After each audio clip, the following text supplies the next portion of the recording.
For the record, the chair's running late. He had a family emergency. Supervisor Alvarez, Supervisor Alvarez. Oh, here. Supervisor Santana, Here. Supervisor Santiago, Here. District Engineer, Here. District Manager, Here. District Attorney, Here. District Treasurer. Here. All accounted for except for the chair that excused himself. Okay, let's stand to the pledge. Salute. To the flag of the United States of America, to the republic for which it stands, one nation, under God, indivisible, with liberty and justice for all.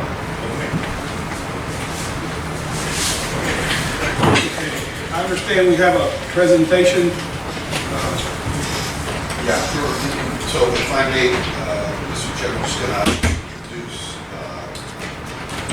Aaron Beatty, who is an attorney. I've known actually for over 25 years, who specializes in working for local governments, obtaining grants and other monies.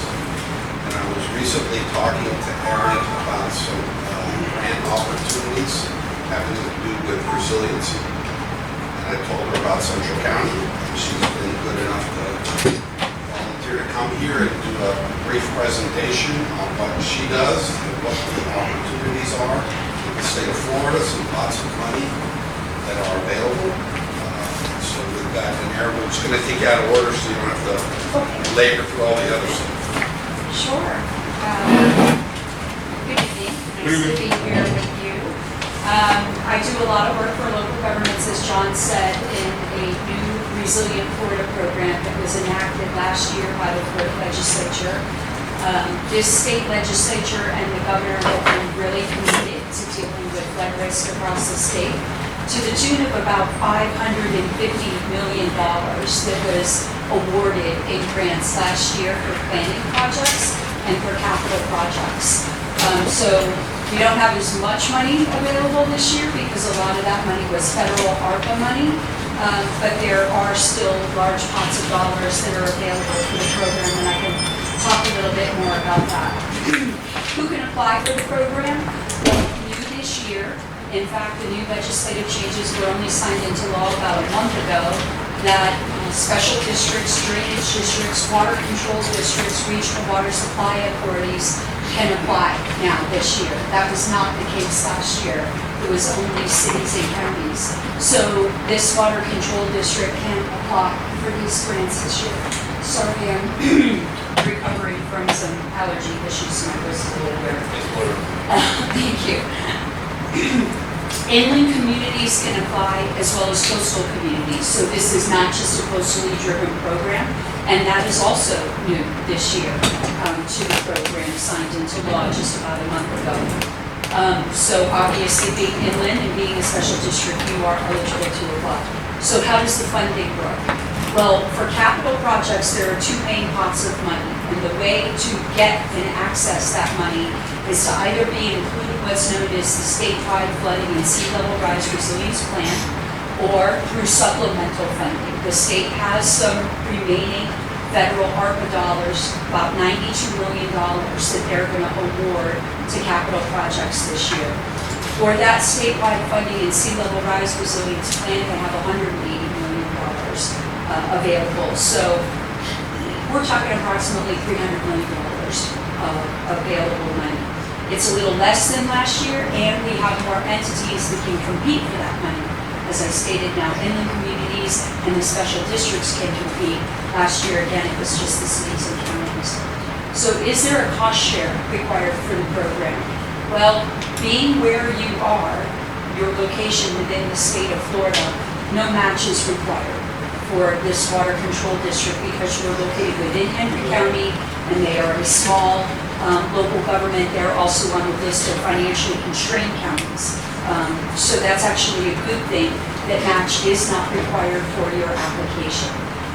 Match does make an application more competitive, obviously, in the evaluation process, but it is not a requirement for this water control district. Aaron, so we get, if we were to offer a match, we get more points in the process? Yes, because you would be available for funding through these two main pots of money to be included in this statewide plan, or the supplemental money that they have left over from the feds last year, the ARPA money. And is matching mean 50% or could it be 20%? For you, since there's no match required under either funding stream, it's whatever it is. I mean, traditionally, the statute requires a match for normal-sized local governments that are not on the financially constrained list. But for you, you kick in match, you're gonna get more points in the application process, no matter what that match is. Don't we get like a 50 million? Pardon? Don't we get like a 50 million? Can you get 50 million? Yeah. Well, we're only talking about $300 million of money statewide About 50 million. for all of the cities and counties and for all of the special districts statewide. So I'm advising my clients that they should probably keep their project requests under $5 or $10 million, depending on the size of the project. Last year, the state was more flush with cash with all of the ARPA money that they had. So What's they did. ARPA? ARPA is federal COVID relief funding, sorry. And so there were some larger projects that were funded last year because there was more money available last year. I don't see that happening this year. So what types of projects are available for funding? The program is mainly geared towards funding projects that are related to alleviating flooding, mitigating any type of flooding, whether it's rainfall flooding or whether it's sea level rise tidal flooding. That's what the program is really funding. So on the bottom of the first page there, under number 6, the statute does lay out specific things that the program will not fund. I'm sorry, Becky, did you hand out, do we have a handout? It's inside your binder on the front, where the budget stuff is, right behind it. I thought we were doing the workshop first, but since they bounced around. I just want to make sure, this is what she's referring to, it says on Resilient Florida program. No, it's in your pocket, Oh, okay. in the back. There it is. All the way to the end. That's it, okay. So at the bottom of that first page, the statute does lay out specific things that the program will not fund. Things that are basically aesthetic or recreational or navigation. It's really, again, geared towards funding flood-related projects. Now, water quality is kind of a weird one because a lot of times water quality features are associated with stormwater and drainage projects. And stormwater and drainage projects are exactly what this program funds. But since there are a lot of other programs throughout the state that fund water quality projects, anything that is just specifically related to water quality, they won't fund it. But if it's an important part of a drainage project, there may be that potential. So if you turn over to number 7 there, I have a list that I compiled with the projects that were awarded last year to give you a flavor for the types of things that the program funds. Specific for you, stormwater projects, any kind of flood mitigation related to stormwater. There was a project that restored some wetlands to alleviate flooding in an adjacent canal. Road elevation projects, swales, again, anything that is related to drainage and flood mitigation, pump stations, canal rehabilitation. There was a project that in Miami-Dade County last year where they installed generators at a bunch of fire stations, to harden them after a storm. Land acquisition is not a big thing that this program funds, but in limited circumstances, if you can make the case that the land acquisition is part of a larger project to reduce flooding in an area, or a combination wetlands restoration and retaining floodwaters, that is something that the program will potentially fund. You also don't have to have your project turn dirt to apply for this program. They're okay if you request money for pre-construction engineering type and design, like for permitting, survey and data collection, just the overall design of the project. And typically the rule of thumb is that's gonna run you anywhere from 15 to 20% of your project cost. You know, so if you had a project that was $10, I always like to use $10. If it's $10, you know, you can add $1.50 to $2 on top of that for the pre-construction engineering and design, and then your project is not a $10 project, it's a $12 project to handle all of those engineering costs to get it ready for turn dirt. So what would be the process going forward? Well, I would need to work with somebody, probably Barry, on developing what your project or projects would potentially be. Once we have an idea of what those projects are, my team is then going to generate a report. We are going to look at what the future flood potential is and make the argument as to why that project is necessary. And that's basically based on rainfall conditions, because we're not coastal, we're not dealing with tidal flooding. But the South Florida Water Management District has just produced a bunch of data related to what is going to happen in the future with rainfall. And so we would be using that data, we would generate a report to support your projects and make the case for them. And so I will need somebody to work with not only the development of the project, but what the budget potentially is.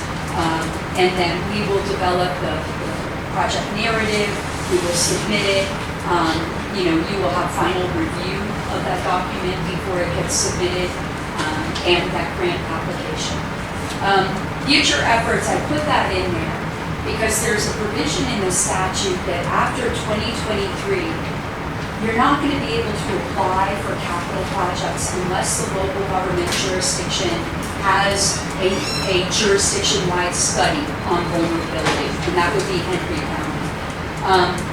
I reached out to Carson at Henry County to see if they would be willing to apply to start the process of doing that study this year, but they couldn't kind of get it together. I'm going to try to hit him up next week at Florida Association of Counties to reiterate the importance of Henry County kind of doing this overall study.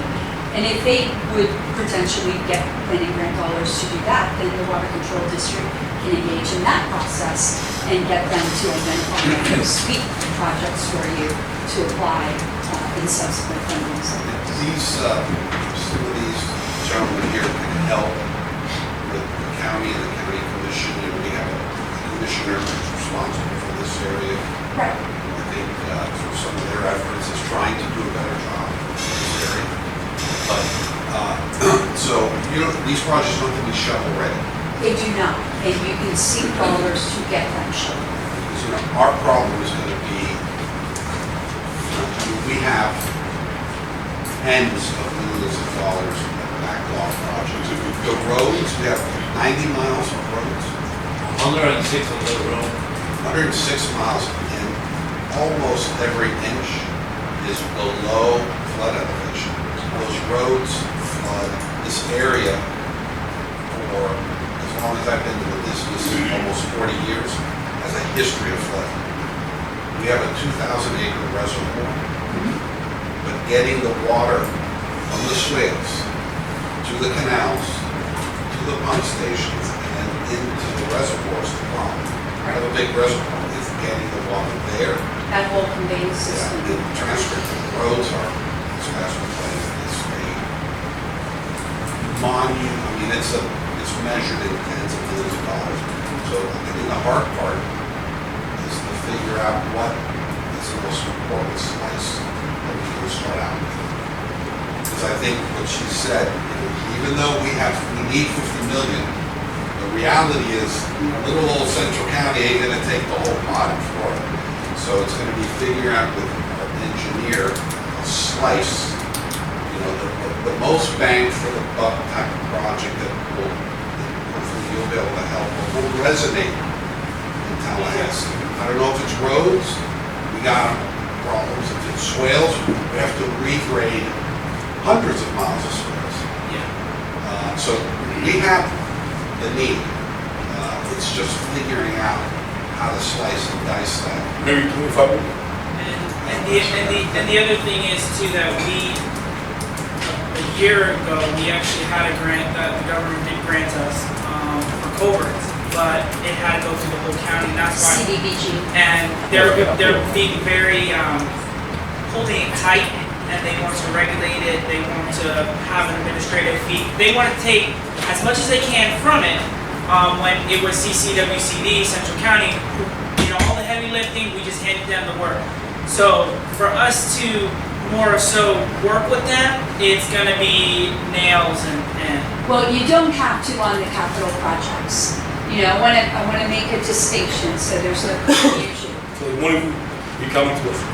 For you to apply for these capital projects, the money comes directly to you because you are now an eligible entity, which was a change in the statute that just occurred this year. That's just this year. That's for Just capital this year. projects, that's for capital projects. What I'm talking about on the other side of the equation, when I come in and talk to people, I don't just talk about this year. This program, there was a statutory change that this year also that requires that no less than $100 million be appropriated for this program every year. As John knows, people can find a way to work around those statutory requirements. But for the most part, I'm looking at future funding cycles. And so to set you up for future funding cycles, that's what I'm saying, you know, work with Henry County, get them off the dime. And so they do an overall plan for the county and identify, you know, projects and engage in that process. But for the purposes of a grant deadline or a grant window that's opening up July 1 through September 1, you can directly apply and manage those grants. Without much. So September 1 is the deadline. September 1 is the deadline.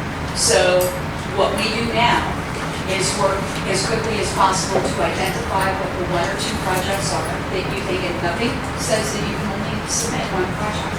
I mean, I would suggest submit two. And we will work with you to then model and identify the lower areas within the water control district's boundaries to make the case that that particular project is going to alleviate flooding in that area. does she need a vote or motion? Yeah, so because Erin works just with local governments, she has a set flat fee that she charges to help.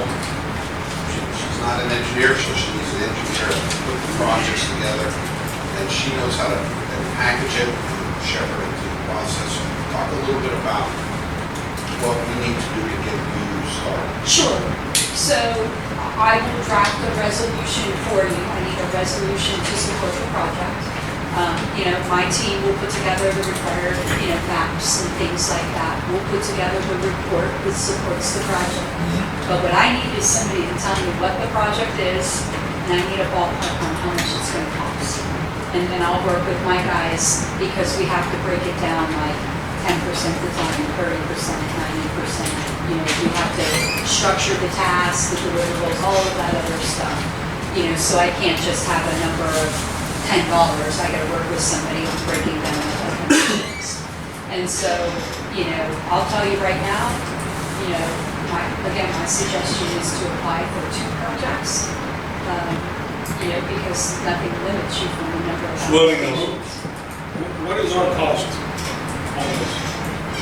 Surely you gotta charge something, right? What's your fee? What's Your fees. Oh, it's $2,500. It's, 2 projects. that's why I should come here. It's That's good. very reasonable. 2 projects. Yeah. Yeah, Also, we got. I'll queue up That's- 2 grant applications for you Yeah, in it's the report to support. For grant rating and. Of course it is. Yeah, that's a seen a lot. very, That's a good point. very reasonable price, yeah. September 1st, that's a Fast. short time. Yeah. We're gonna have to rock and roll to get something together. Rebecca wants to say something. Just so you know, you guys voted on this in the last meeting, We did. so she's already hired. Yeah, All right, so we were gonna, it's already hired. Yeah, we were gonna hire her Voted again. up me. yeah, Okay. yeah. I that's- think the purpose of me being here tonight is to better explain the program, the timeframes, what goes into developing the grant, and as John said, what I need from you. I need to know what the projects are. I need to know what your highest 2 priorities would be in your $50 million worth Well, need. if I may, last meeting, the board did vote to pick up residents' culverts, including some of our swell projects, as well as our roads. Like John Famera said, that our roads are under, the water table, if we wanna say. So some of our biggest projects as of right now that the board has picked up on are paying for culverts and the swells that haven't been touched in 20-something years. So you raise an interesting issue that I should probably elaborate on. One thing that this grant evaluates is how well the project protects critical assets. And critical assets are defined as a lot of different things, and I have the definition with me. Critical assets are in four main groups of things. Transportation assets, critical infrastructure, which would be, lift stations, pump stations, water, wastewater treatment facilities, critical and community emergency facilities, but then also under critical assets is natural resources, including conservation lands, parks, surface waters, wetlands, cultural assets. So when we pick a project, we are making an argument that the project is going to mitigate flooding impacts to some of those things. Projects that just mitigate flooding impacts to residential parcels are not going to score as highly as projects that are going to alleviate flooding on your roads, or a pump station that drains the whole community. It's looking at those infrastructure structures and those critical assets overall. We can even, you gotta be creative, so we can even tie this to wetland restoration, because the more water we move to the reservoir, as we all know, has lots of wetlands in it, the better those wetlands do. Yes, sir. We can call it, Yes, sir. if you think it makes it better, That's a we can very win-win project approach. That's how we Because it would be alleviating drainage issues, from the community. It would be fixing those conveyance pieces of infrastructure that you need to move the water from the areas that flood into the wetland. And then you're also protecting the critical asset at the same time by managing those flows and managing the water within the wetland area more appropriately, the hydrology.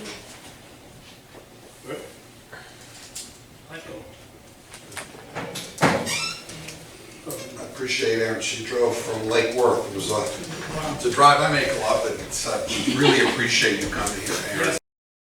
It's exciting. What I would like to do is put some timelines on this too, and work through Larry in the next week or two. I'd like to schedule a call with you, and I'd like to get close to finalizing what our projects are, so my team can start working on that report to support the projects, and we can start figuring out what those funding levels are, because that's not something we can do. Also, we support his financial, person. Treasurer is the boy. So, I'm gonna ask Emilio and Larry, do you need any comment, any direction from the board on the types of projects, or do you think you gotta, the hard part is figure out what, because we have so much that needs money. Yeah, we can always have that conversation later in the meeting today. Okay. For example, Mr. Benner may kind of pick up the projects that we need anyway. Yeah. But we can, have a conversation about that. One of the projects that we're gonna need for sure is the pump station. And it's a project that's basically, the plans are done and everything. Don't we have money coming, don't we have money coming for that pump station? Yeah. Whenever we get it, we're gonna get it. We have money for that one, for one, but we can apply for Yes, another We one. need another one too. yes. And we're rehabbing some out of this other grant, Figure a pump station, swells and culverts, you're but yeah, gonna burn up everything we we get. can put, Well, what you was explaining is that swells and covers is not gonna give you, It is, because that's how your water's gonna get to where it needs to go. It would be To part the- of to the, the- yeah, Yeah. be part of, Yeah. part of Yes. it. right, it wouldn't be every swell and culvert No. within the area, but Right. it would be those associated with moving the water. This is Listen, quite a few. all this money, there's a reason behind it, and packaging, that's one of the reasons you hire Aaron. And any grant, you know this, you gotta package it, put a pretty bow on it, Yeah. so that it sells in Tallahassee. Because there's a lot of needs, everybody's gonna Of submit course, junk. of course. We have to make sure we have the prettiest bow. and Yeah. That's And where, the violin music. and the violin music, but we, you know, because we, the need is, that's the easy part. Yeah. Maybe one suggestion would be to come up with a, you know, John loves his top 5 lists, his 5-point plans. So what I would suggest is maybe a list of like 5 projects that we can then discuss and figure out how to package them and make them the most competitive possible, because out of your 5 projects, there may be 2 or 3 that are gonna be more competitive. The other thing that's happening right now is DEP is literally writing the rules of the road on this program as we speak in terms of how they are going to rank the projects. They're expecting to adopt a new rule on that in the next month or so. But that's one part of this, is knowing how they rank, you know, how they rank the projects and how they allocate the credits. And so for your purposes, if you start with a list of like 5 projects, we can work. Wait a minute. What about the AC of the clubhouse? No, that's not. That's recreation. That's a need for the residents. Yeah, Here's if the you go second to the, page, it's the list of Only those? yes, I can tell you a project like that, there are going to be grant opportunities opening up in the fall that deal with a type of like We wanna- energy-based retrofit, See? but this is more about water. I'm glad I thought. Yeah, if you go to FAC, you hear about Oh, I know, stuff I like, know we ring all the bells, socioeconomic, all of those bells get rung. That's one big. yeah, if you recall, back in 2009, there was a huge amount of stimulus money that came to local governments. There is funding for that, and that program is going to open up this fall, energy efficiency conservation programs. So there may be an opportunity. on Yeah, we that. want to put an AC on the clubhouse. They have a clubhouse here that's the mid-60s, Yes. 70s. There's no AC. And the way the ceiling is set up, there's no insulation, there's windows, I mean, it's just It's hot, it gets hot. it gets real hot. And putting in an AC by itself isn't enough. You're gonna have to Insulate the whole. insulate, you're gonna have to maybe put a drop down seat. There's a lot to it, but the numbers get real high. Well, there may be another grant opportunity for that. I just wrote in March a USDA grant to do an energy system and a solar system on a packing plant for a blueberry farmer, not far from here. So there are other programs, if you've got needs like that, there may be an opportunity. We grew up with there. So maybe I'll follow up with you in a week or so, the both of you, and then we can start talking about your top 5 list and go from there. And then maybe what we do is target, do you guys meet in August or do you take a break? No, You guys never did. Oh. So what we would probably do in August is I'll draft a resolution for you to support the projects that we're going to apply for. We need the time to get through and figure out what that looks like, because the applications do want to see a resolution from the board saying that we're okay with submitting the projects and we support them, so we can do that on this. You want to say something we can learn? Excellent, excellent, excellent. That's why she's here. Congratulations for bringing it. No more questions, guys? That's good? Yeah, so no questions. Okay, Thank you. great. Thank you. Thank you, Aaron. Sure. Let's back up and approve the, It's a budget. we gotta approve the meeting agenda. Yeah. Let's get that. So About budget? It says approval of meeting agenda. I'll reach out next week and schedule Yeah, another that's- call. And then we can brainstorm projects and estimate funding amounts and then we can figure out if they're good or bad ideas and that type of Yeah, thing. go ahead. Okay. What do you next? Yeah. I don't think we need me anymore, so I'll probably take off.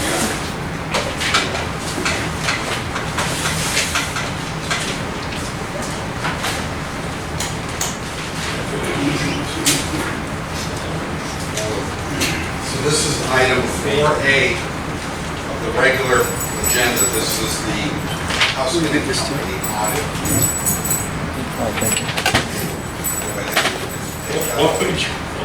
So that's the regular agenda, first item. So that's, here.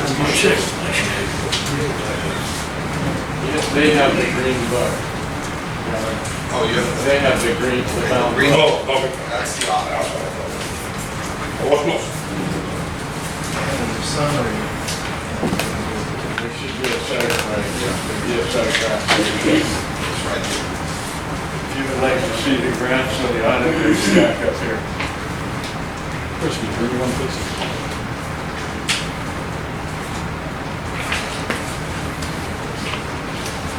Okay. For the record, I'm Jeff Peskin, the partner in charge of your audit. We've completed the audit, and pending your approval tonight, it'll be ready to submit to the Auditor General. As you know, it's due June 30. We're going to ship it from our office, and then Becky will get on the internet with our people, and we have to submit it electronically too, but you will be done. The reason I emphasize that, if you don't make June 30, then you get on what they call the late filer list. And if you're trying to do what is presented, those are things that work against you if you're not on the file and everything. All right, so you have the board has a green book, and so you guys have this paper draft. A couple things. There's 4 pages in the back that are new this year. And I just wanted to explain that. They haven't been in there before. Last year, the state legislature passed a law that was specifically targeted to independent special districts. It had 2 parts to it. If you were a fire district, a water and soil conservation district, or a mosquito district, you have to do what's called a performance audit. What we do is a financial audit.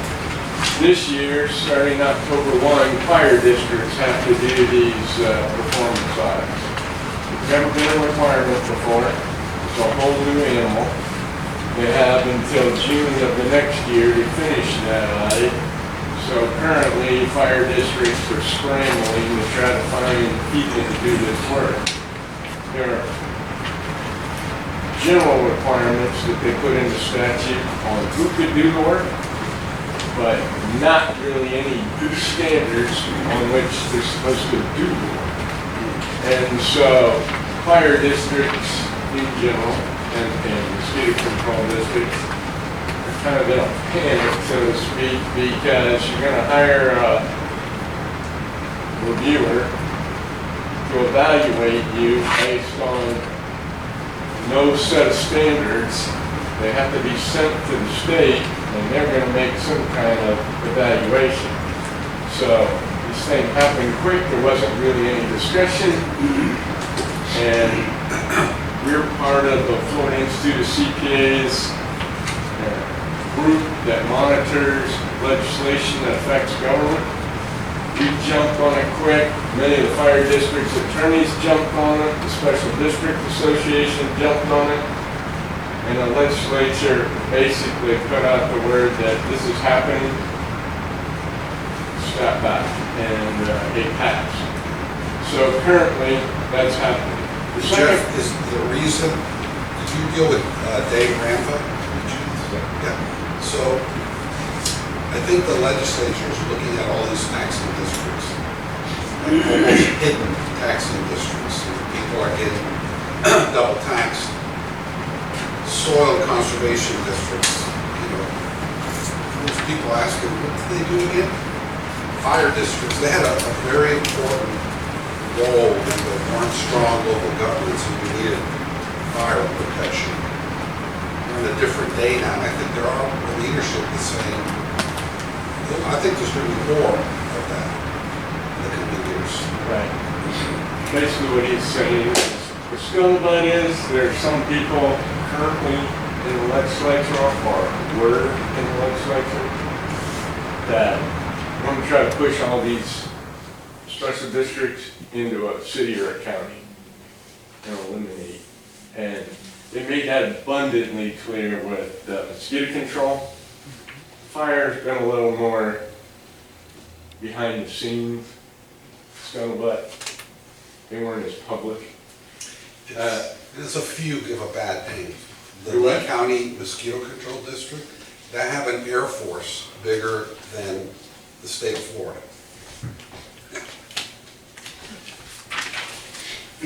I would say though, a lot of people are only in Florida because of mosquito control. Yeah. So those last 4 pages were a requirement. Once the legislature passed that law, the Auditor General made it an audit requirement. So it has to be in your audit. And then when Becky goes on and submits this electronically, she has to input that data as well. And if you look back there, you can see what they're interested in. What was your tax rate? How many people do you employ? What were the salaries? Things like that. Did you have bonds out? Did you have special assessments? Different things like that. So that's new for this year. So 2 pages past the table of contents, I just want you to see the opinion. If you want to look, you can. If not, I'll show you here. 2 pages past the table of contents. These words here present fairly. That's the key words for an unmodified opinion, called a clean opinion, so very positive. Then if you're looking at the book heading towards the back, page 48, we have to test internal control and compliance. And let me just tell you, one of the biggest compliance things we have to test these days is your website. You remember a few years ago, the state passed a law, you had to have your own website. Now you have to have certain things on that website. We make sure it's all there. You have to keep it on there for a certain period of time. And kind of the move is they're getting away, they're starting to consider, instead of having to post things in the newspaper, they're starting to allow you to start posting some of that on the website. It's not there totally, but it's coming. Page 49, we have to test, and the statute's right up there in the title, how you hold your investment. They were in compliance with statute, we did, and they were. And you can see on page 52, we didn't have any management letter comments. So it's positive. So it's a great report. We'll go through the numbers in these graphs if you want. Instead of flipping through the audit, it's a lot more concise and you can see a trend. I just want to remind you that once you approve the audit, before September 30, you need to amend your 22 budget for the audited fund balance here. So there's a statute that says you have to amend your current budget to bring in the audited balance. We have to test that, so if for some reason you didn't, it would be a comment, and we don't want that. So make sure you either do that tonight or sometime before September 30. So if we're looking at this first page of the graph, I just want to highlight a few things. If you look at the first line there, cash and investments, you see cash was down about $320,000. It's all here in the graphs, in the colored part. Did you get a copy of those? I'm looking for that. It was a separate document. Thank you. Okay, that went down about $320,000 last year, your cash. And the biggest reason for that being you spent about $435,000 last year more than you took in. So you used some of your reserves last year. Rolling down this down to the bottom, you see that your capital assets, fixed assets, and kind of the things you were just talking about on that grant, your assets went down about 116,000 net. Now, that's a combination of a couple things. You actually spent about 349,000 on assets last year, and that's where some of that cash went, working on fixed assets. But your depreciation's running about 460 or 470,000 a year. So just so you can keep in mind, I know that you guys all made comments about roads and different things you need to work on. So every year, once this law became effective in '84, about having to record depreciation, it's meant to give you as a board an idea, the rate at which assets are deteriorating. So therefore, you either have to be planning on replacing those with current dollars, saving to replace them, or have debt. And so right now, even though you put about 350,000 in assets last year, you're still behind by about 120,000 based on depreciation. And remember, that's depreciating the original cost. And like you said, some of these assets have been here a long time. So the cost of replacing those assets, isn't going to be 470,000, especially in today's day. So last year, a couple big things you bought. You bought a motor grader. You did that on a lease last year. That was about 230,000. So you spent 350 on fixed assets. 230 was the grader. You bought a dump truck and did work to the pool and various other small things. But those are the major things. You flip over to the next page. You see your payables, your accounts payable, your routine bills. We're up about 65,000. The biggest thing in there was a bill at the end of the year for road material. We talked about road. And that was about 60,000. So if you roll down to that second line, this is probably a number you'll never see in the financial statement again. You see your pension liability went down about 290,000. And if you look across that, you see it's never gone down. And the reason for that is you're in a state plan. And state plan runs on a June 30 year end, same as the state. Well, if you think back to 20, COVID hit in March. In June, the stock market was in the tank. This year, June 30, the stock market was rocking before, in 21, before the war and fuel and all that stuff. They actually had a 30.4% rate of return on their investments in the FRS, which is phenomenal. You're never going to see that probably again.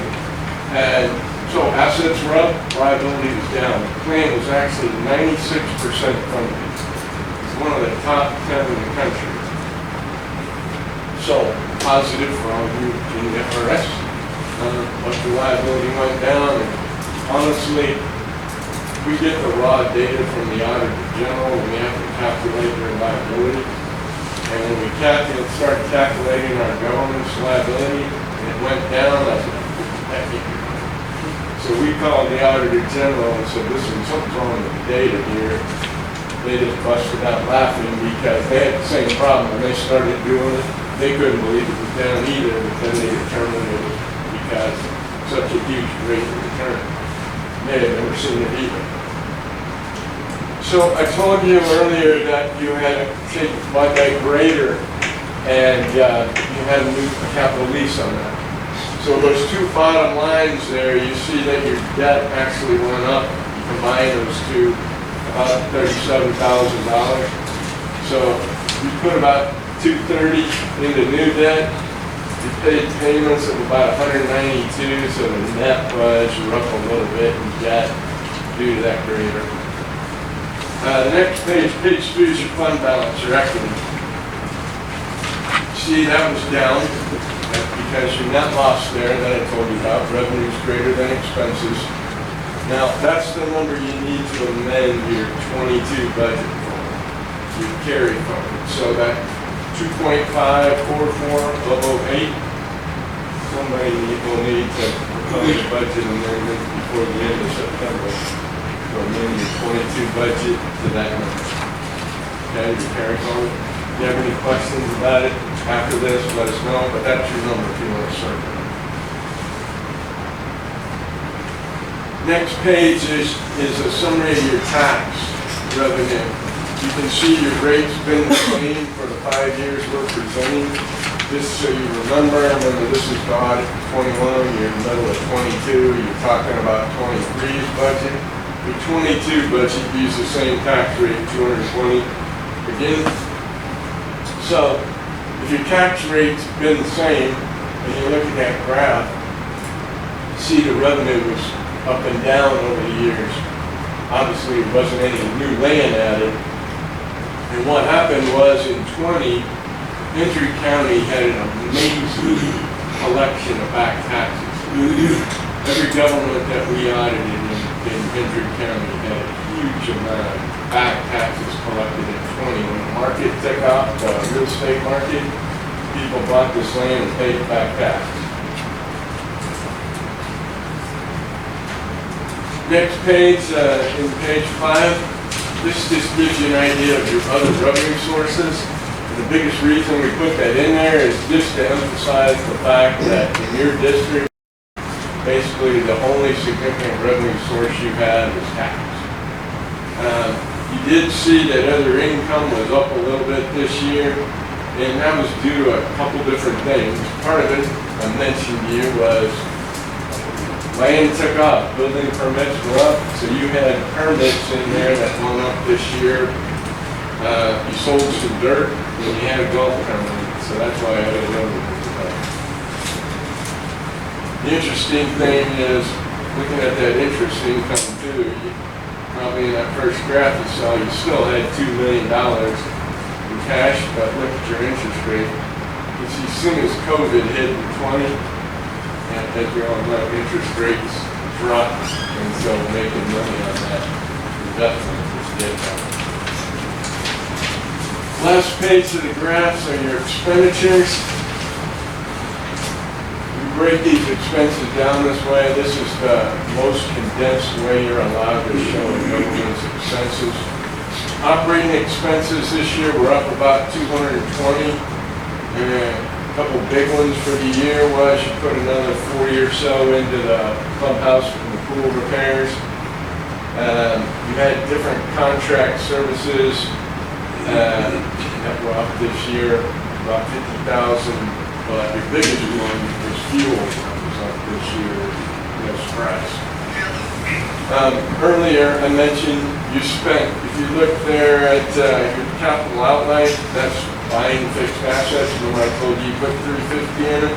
That's what that's showing at 349,000 in the 21 column. And then I told you you paid off debt principal of 192. That you can see it there.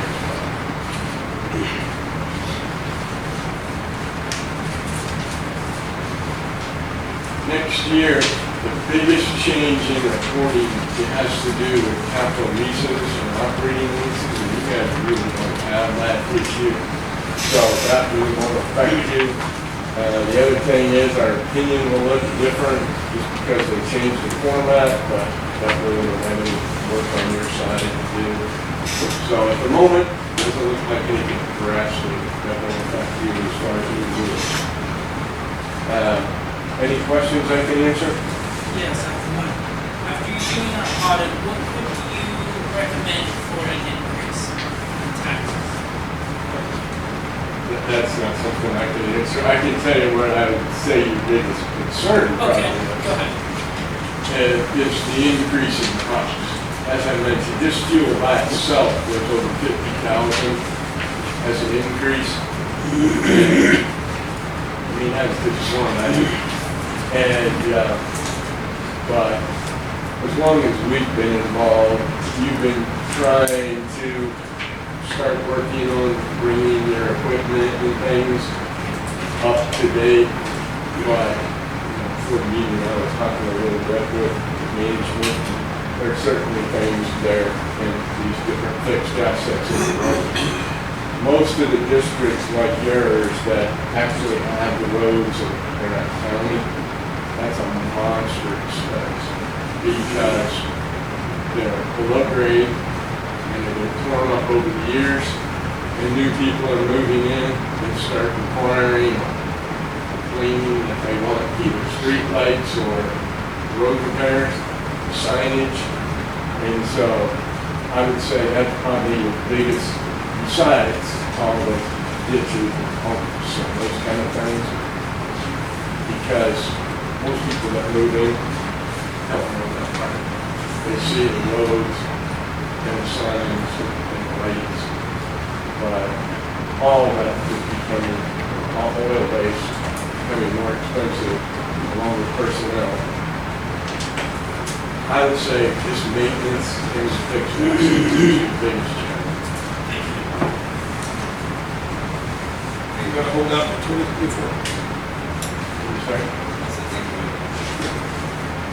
Are there any other questions?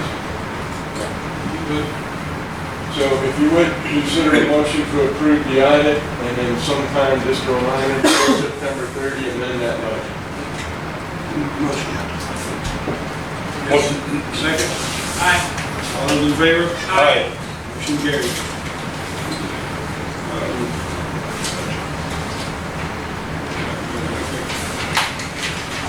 We're gonna go start the budget workshop.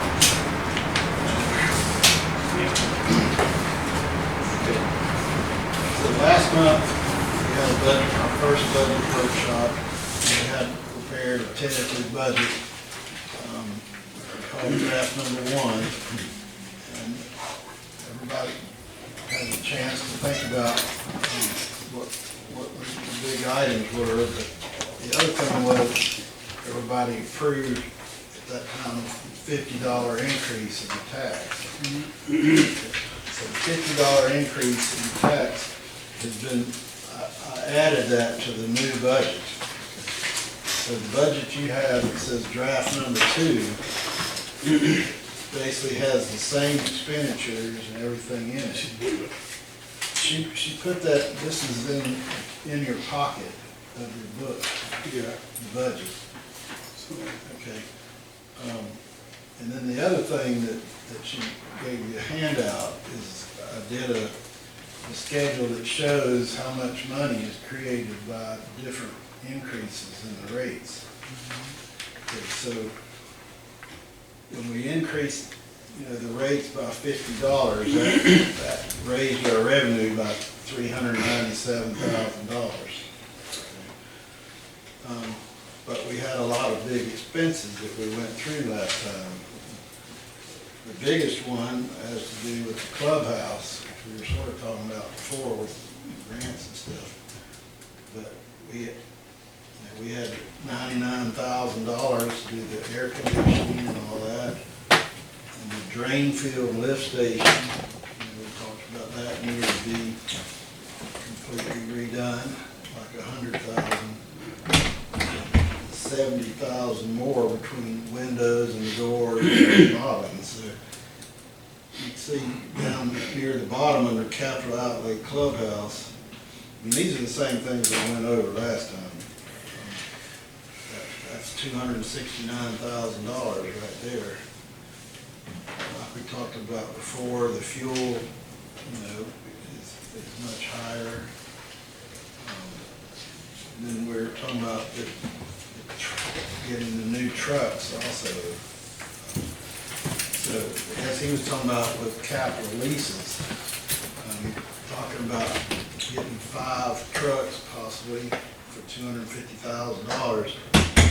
That shows as proceeds on the bottom of the revenues there, $250,000. But it also shows down below as a capital outlay at $250,000. So what you're actually expending is the debt service that's going to start on those trucks. And we're estimated $33,600 a year. I don't know if we went through this last month and whether or not anybody has any potential changes on expenditures, but even after the $50 increase, we're still budgeting a loss of $250,000 $242,909.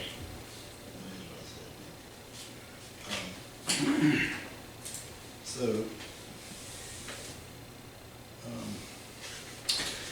the questions, many of them, we talked about it today, and what he's talking about, depreciation and all that too, is whether or not $50 is enough. It should be $75. If we were to increase it to 300 even, what from your estimated value price would we be at? 300 is what we are, that's what's in here right now. Yeah. Raising it to 300. And we're, No, I'm saying if we raise it, if we raise it another $100 instead of 75, it'll be 323 if I'm not mistaken, or 320. like, you can see on the graph, Real close. an extra $25 creates right at about $200 more $1,000. So if we raised it to $75 instead of 50, that would generate $596,000, You'd be on the $800,000. which would just about make it break-even situation, close to it. And, other than the $30 we did last year, we went 19 years without raising it at all. So that's for discussion. We need to approve an assessment today. It can be changed up to next meeting, but the tentative assessment for the regular assessment needs to be done by July 1st. We have a number? So, What would you recommend? With the increase that I recommend to bring it up, what would you recommend, a figure number? probably 75 instead of 50. 'Cause that pretty much cover what we're budgeting for the upcoming year. And Make a motion to increase taxes to 75 as recommended. well, no, it would be 325. Raising it by 75, but the Yeah. assessment. Yeah, 75 more though. Yeah. Instead of 50? Instead of 50, we're gonna go 75. 75 more. All right. So what you're approving is a $325. Yeah, but instead of 50 more dollars per property, would be 75 more dollars. Well, we've already approved the 50, so you gotta just get the 25. Well, correct? no, that was not a true budget meeting. No. Okay, so 75 is a number. 75. But what we're actually approving is 325 is gonna be our assessment, and that's a $75 Yes. increase. Okay. That's on the I put the motion to increase the taxes as to recommended 325. to 325. You got a second? Second. All those in favor? Aye. Motion carried.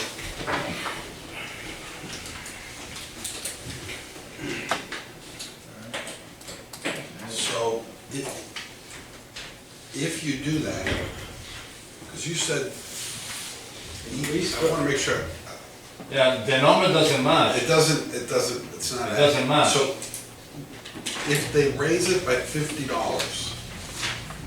there's going to be a $250,000 shortfall despite the extra $100,000. See, our draft one before we raised anything, it was 620,000. It's crazy. How much we were budgeting. I remember that. We were way over, Yeah, yeah. because Mr. Emilio discovered that he was not correct in the budget they did. Remember, he showed that it was about 200,000. Okay, so then the $75 increase. Broken, Short of break even. break even. Yeah, right there, Plus right some of there. the clubhouse stuff. Yeah. Because there was expensive projects, as I like to say, that came up, like the pool and stuff like that. So we broke it down into the budget, so we put those figures that we brought up as the board. So the 325 will be the new assessment for acres. 350. No, 325. Yes, 325. But right now we have 320, 220. We have 250, but after we did Yeah, $30 250, last year. okay, yes. This, I think y'all all been handed this sheet. Okay? Yes. It shows at the bottom. Currently at 250, we're going to 325, which is $75. Increase. Raises $596,000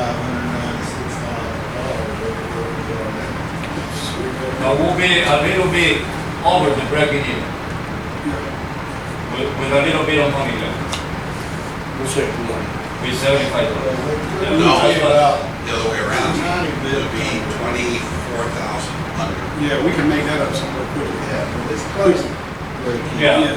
Oh, Yeah, yeah. we'll call that even. Yeah. We'll get that 24, guarantee. All right? So, what we gotta do now, just, That's, I mean, what we'll do next is next meeting we'll have a tentative budget for the bonds. this, here we have lift station, clubhouse, pool, vehicles, but that's not for the budget meeting, is it? Well, that's the big item we discussed Okay. last time. So we agreed to leave everything alone, just, everybody look, so we're good. So we are at public comment. Gentlemen, does this have anything to do with this meeting, budget meeting? And it'll have to be the next meeting. And you're gonna adjourn the budget meeting. Yes. We will adjourn. And you're gonna convene the regular monthly meeting. Yes, we have a motion to adjourn. Aye. Second. All in favor? Aye. So now we're gonna, Now, we're gonna do it all over again. and I just wanna point out, two things that have been added to the agenda. Two resolutions. One, and we do this every year, okay? We've done it since I've been here. So we have a resolution laying out we have a landowner's election. We have a resolution that lays out the election procedures. And then we have a second resolution, you have to approve it. So you approve the election procedures, the same procedure you've had for the last 4 years. And then you approve the qualifying period for the landowner's election, which is seat 1 and 5, Yes. Yes. which is seat 1 and 5. Not on. So that's been added to the agenda. Okay, can we do that now? So yeah, because you did, the first item was custody and company audit, you did that. Yep. The next item is establishing board supervisor candidate qualifying period. Again, this is only for the landowner's election, seats number 1 and 5. Becky, do you have the resolution in the package here? Resolution? It's not in there. Okay, so, that. You were asking Steve from your office. Oh, he drafted it. He never sent it to me. Yeah, he did. No. Okay. I'm gonna, so let's do this. I'm gonna forward it to you. Okay, I'll print it out. What about, we don't have to prove the general election? We still have We a do. roll call or even to the players. We gotta back up. You wanna take a recess really quick? Yeah, let's take a All right, recess. let's take a break. We're gonna take. 5 minutes, 10 minutes. Yeah, we haven't even officially opened up this meeting. We're jumping all over the place. Yes, ma'am. Just so you remember, when we start the budget meeting, we roll right into our regular meeting. So there's not another, Oh, so we just. no, we just keep All right, going. we're taking a break, then we're gonna keep rolling. Okay. Give us a chance to get that together.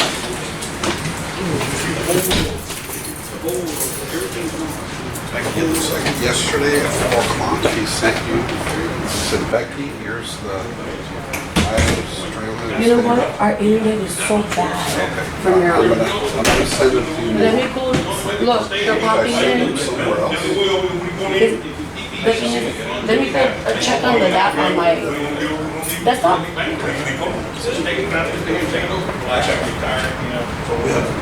Your life will be. My number, you remember, Ray, the state. Tired is the hard part. I know. And y'all looked at me like I was crazy. Really? You should have been. No,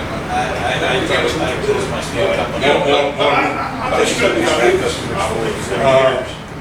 And Palm is, they've been going on the economy, all the equipment and everything, that you know, we explained to their Palm fees, can't find it. So I sort of had to like keep going, try to back up, and try to back up, it's working, right now, we're working with 5 projects.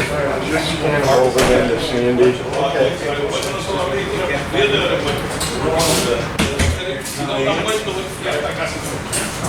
Yeah, because I'm here again, it's just crazy, can't find it. I believe that the other way down back this way. It's Take care. I'm gonna say something. It's like a catch 22. Thank you, sir. Thank you, sir. Good job, good job. Thank you. Let me give you my card.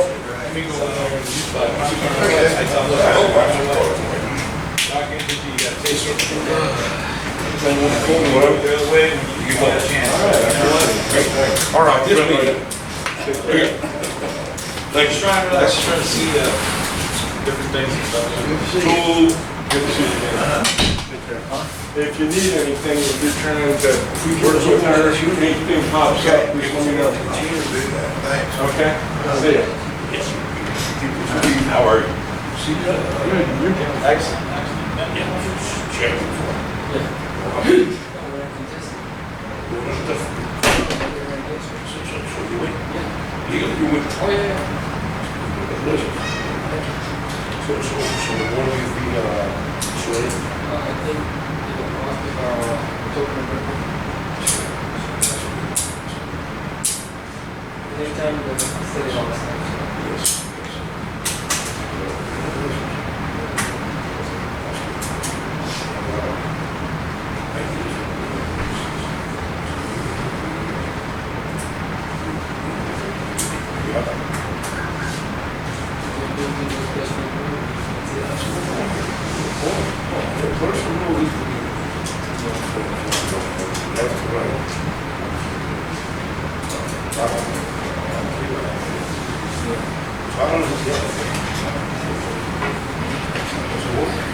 Leaving my phone everywhere I go. Have to call it, get somebody to call it and find it.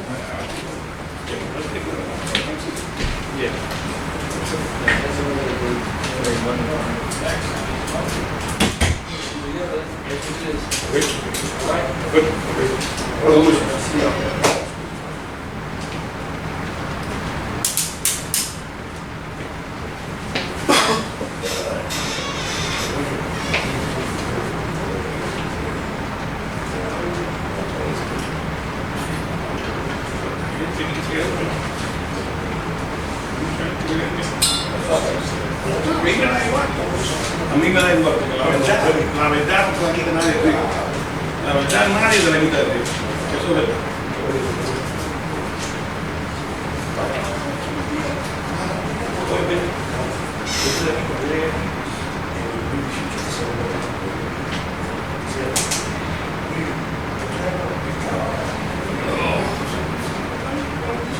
Sí, pero el problema es que ya ellos llegaban arriba, ellos más este lugar está, mira, en el Olympic Race, ¿te acuerdas con a 50? A mí me ofrecieron, donde yo hice mi casa, $100,000, mira, le doy 100 por los dos, yo dije, y bajaron otra vez, así está. Yo no tengo mucha fe. Muy, a mí me decía una gente que sabe que está en el negocio, compra una propiedad y vende. Me dijeron, Santana, en un año la propiedad va a estar aquí, te traigo 70, 80 años. Yo no sé.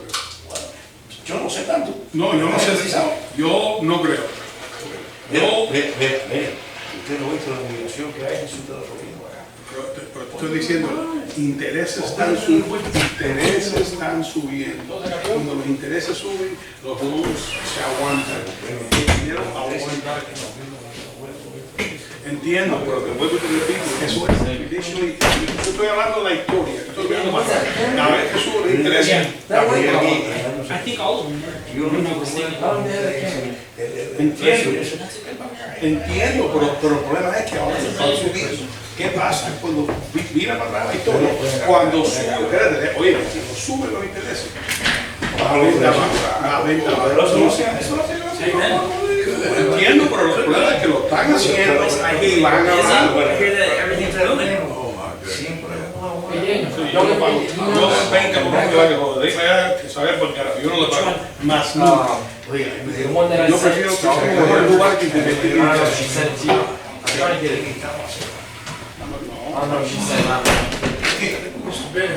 Que viene. No la crea. Pero oye, ven.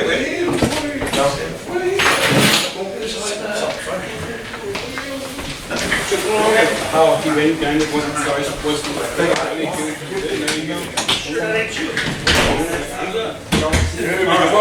Is that the axe? Yes, sir, good to see you. Okay? Okay?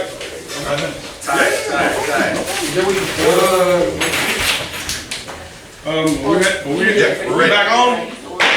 We back on. Mr. Mata, here you are. That's one way. Ay, Wait, my phone, he broke my phone. Did he break it? Oh, my phone. pero bien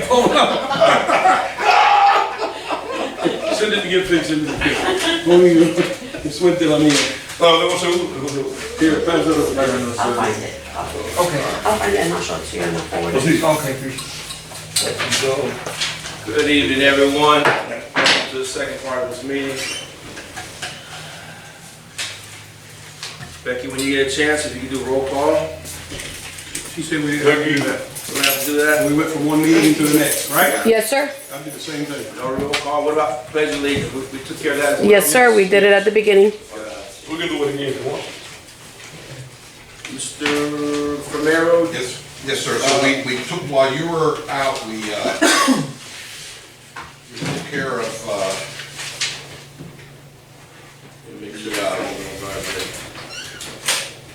we took care of the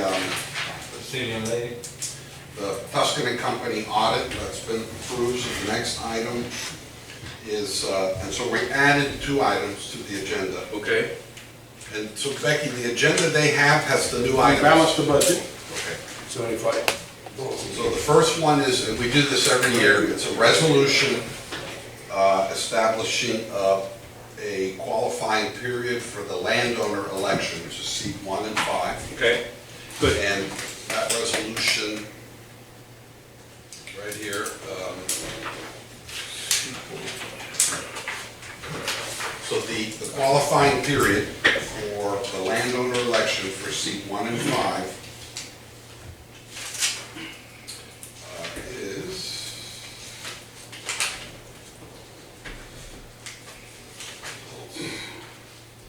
oh no, this is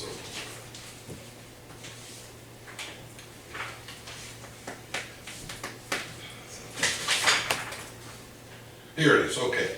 The qualifying period for candidates for election for seat numbers 1 and 5 of the District Board of Supervisors shall open at 9 a.m.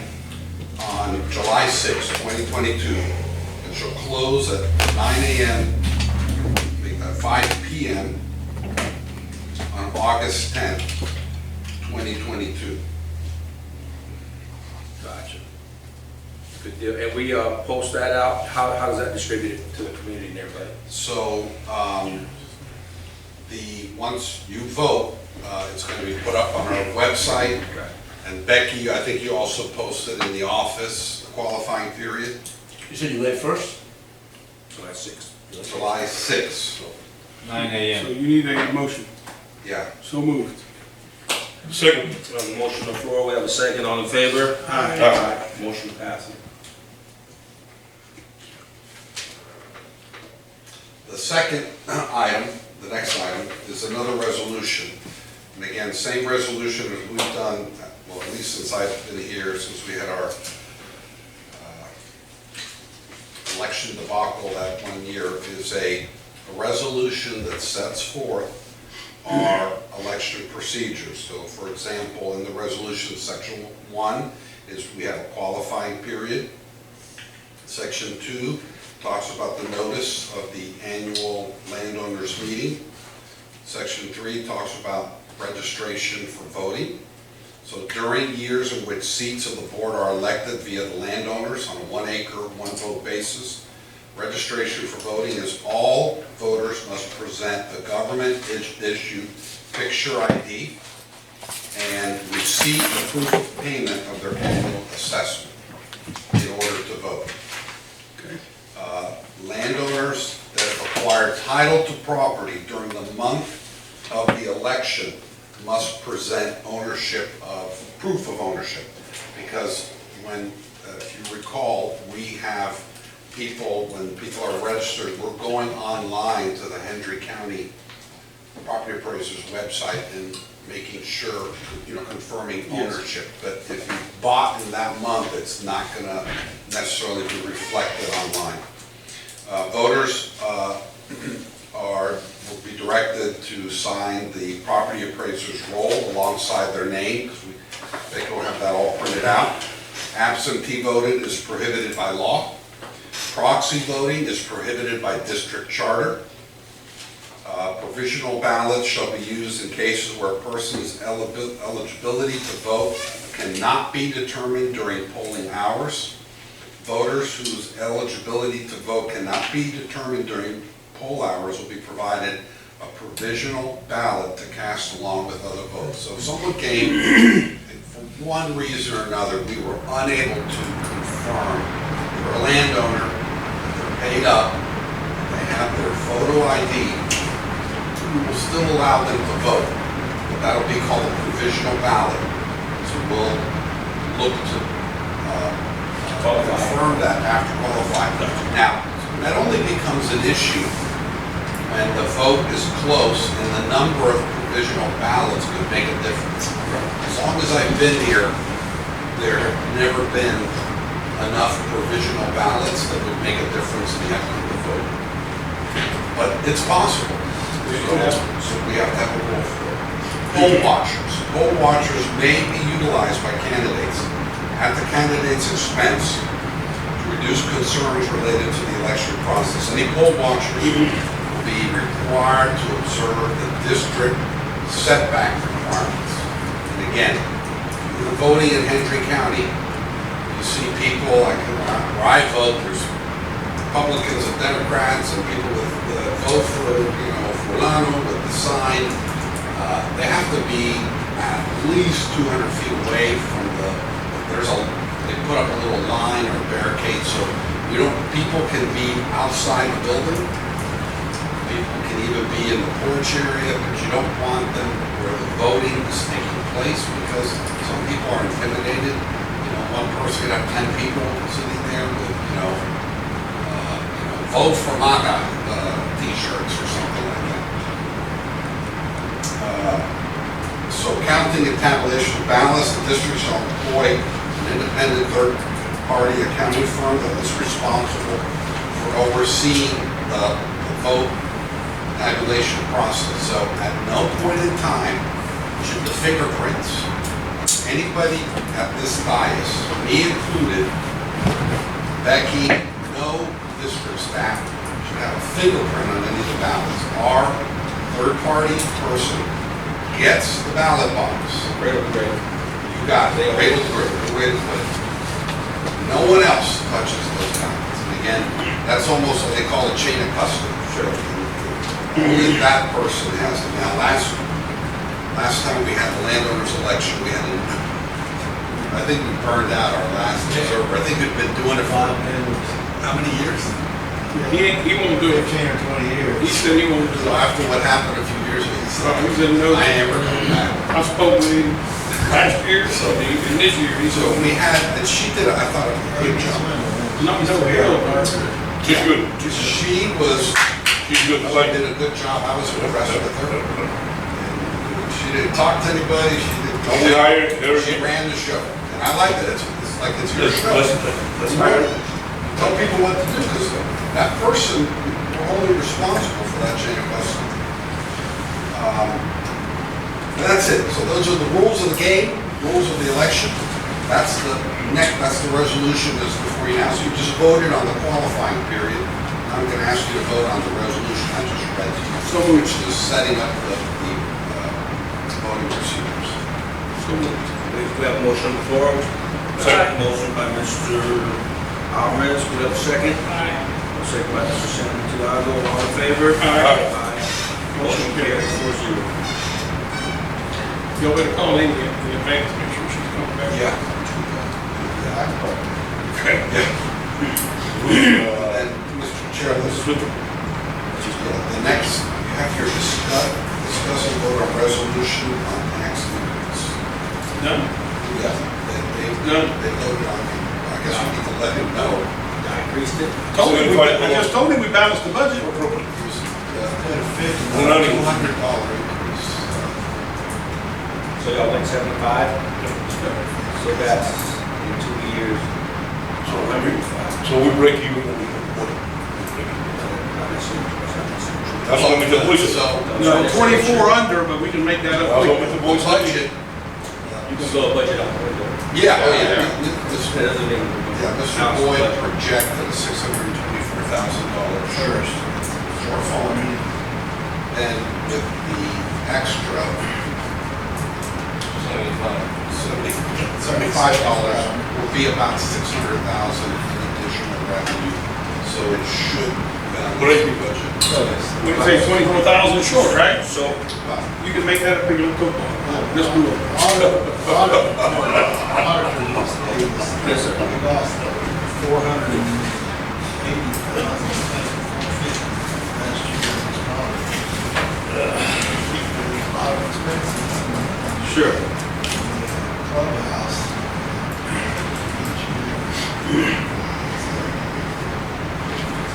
Okay. The next item is discuss the grant writer, so I wish you were here one, so Karen Deedy, an old friend of mine, asked her to come here, basically for $2,500, we're going to be chasing. She was here. Yeah, hopefully a couple of multi-million-dollar grants. All she does is represent governments, or she looks at her house, her fees are very low. She does work for Monroe County. This is a resiliency. It is $300 million. That's a portion of the state forward. She recommended that we keep ours under them. Yeah. She recommended we submit 2 different proposals. So she had it should be in your package there, but she wrote us a memo. Sure. It says, it should be, Becky, where is that? Over here, look. The very end. Good. If you go to the second page, there's a list of eligible projects to be funded. So stormwater, flood mitigation for stormwater, road elevation, swale regrading, canal rehabilitation, pump station. Sure.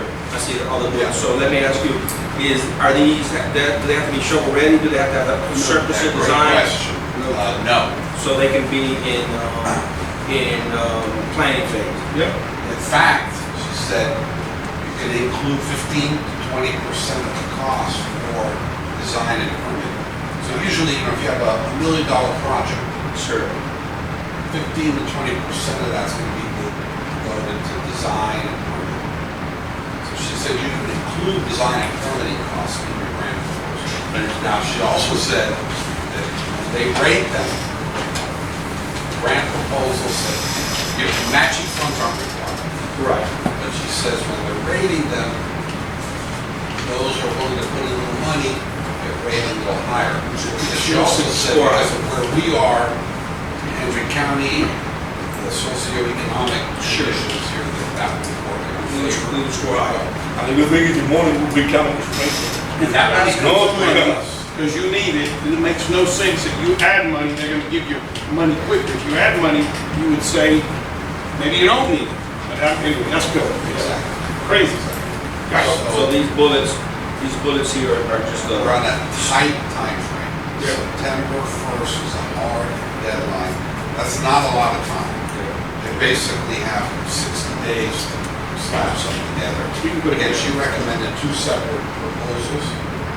And only this year they're allowing water control districts to apply for it directly. It will change next year. Next year, it'll have to be for the county. Last year, it needed to be for the county. This year, they changed it. I don't know why, but they changed it. So that's why I asked for it. I have, the cheapest grant writer I've ever seen, I think was $7,500. Before that was $15,000. Daniel and I were Yeah. talking about My it. God. I don't know how she does it, honestly, but it's just her. Especially if you're in 2 grants. Yeah, that's why I want to know how much you gonna charge.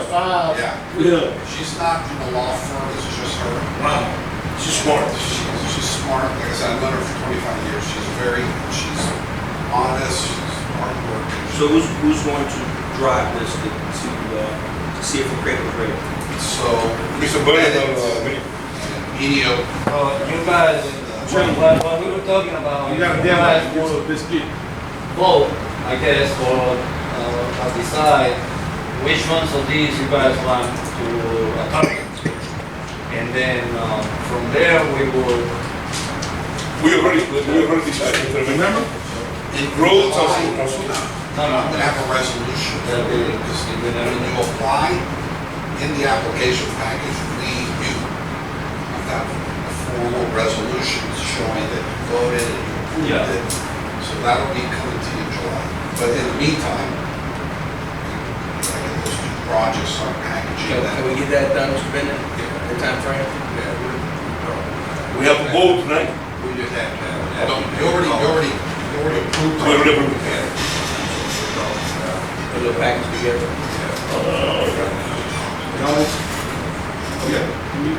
One of them is basically gone. We even have the plan. We also spoke about the AC. Drainage to the The wetlands. AC for the clubhouse. Volume. She said she can get a loan for us for the AC for the clubhouse. That'll be a separate. Through the That's another- energy that's another- program. Yeah, She might could. the one that you're talking about, she says that will be open in March In the future. on a different.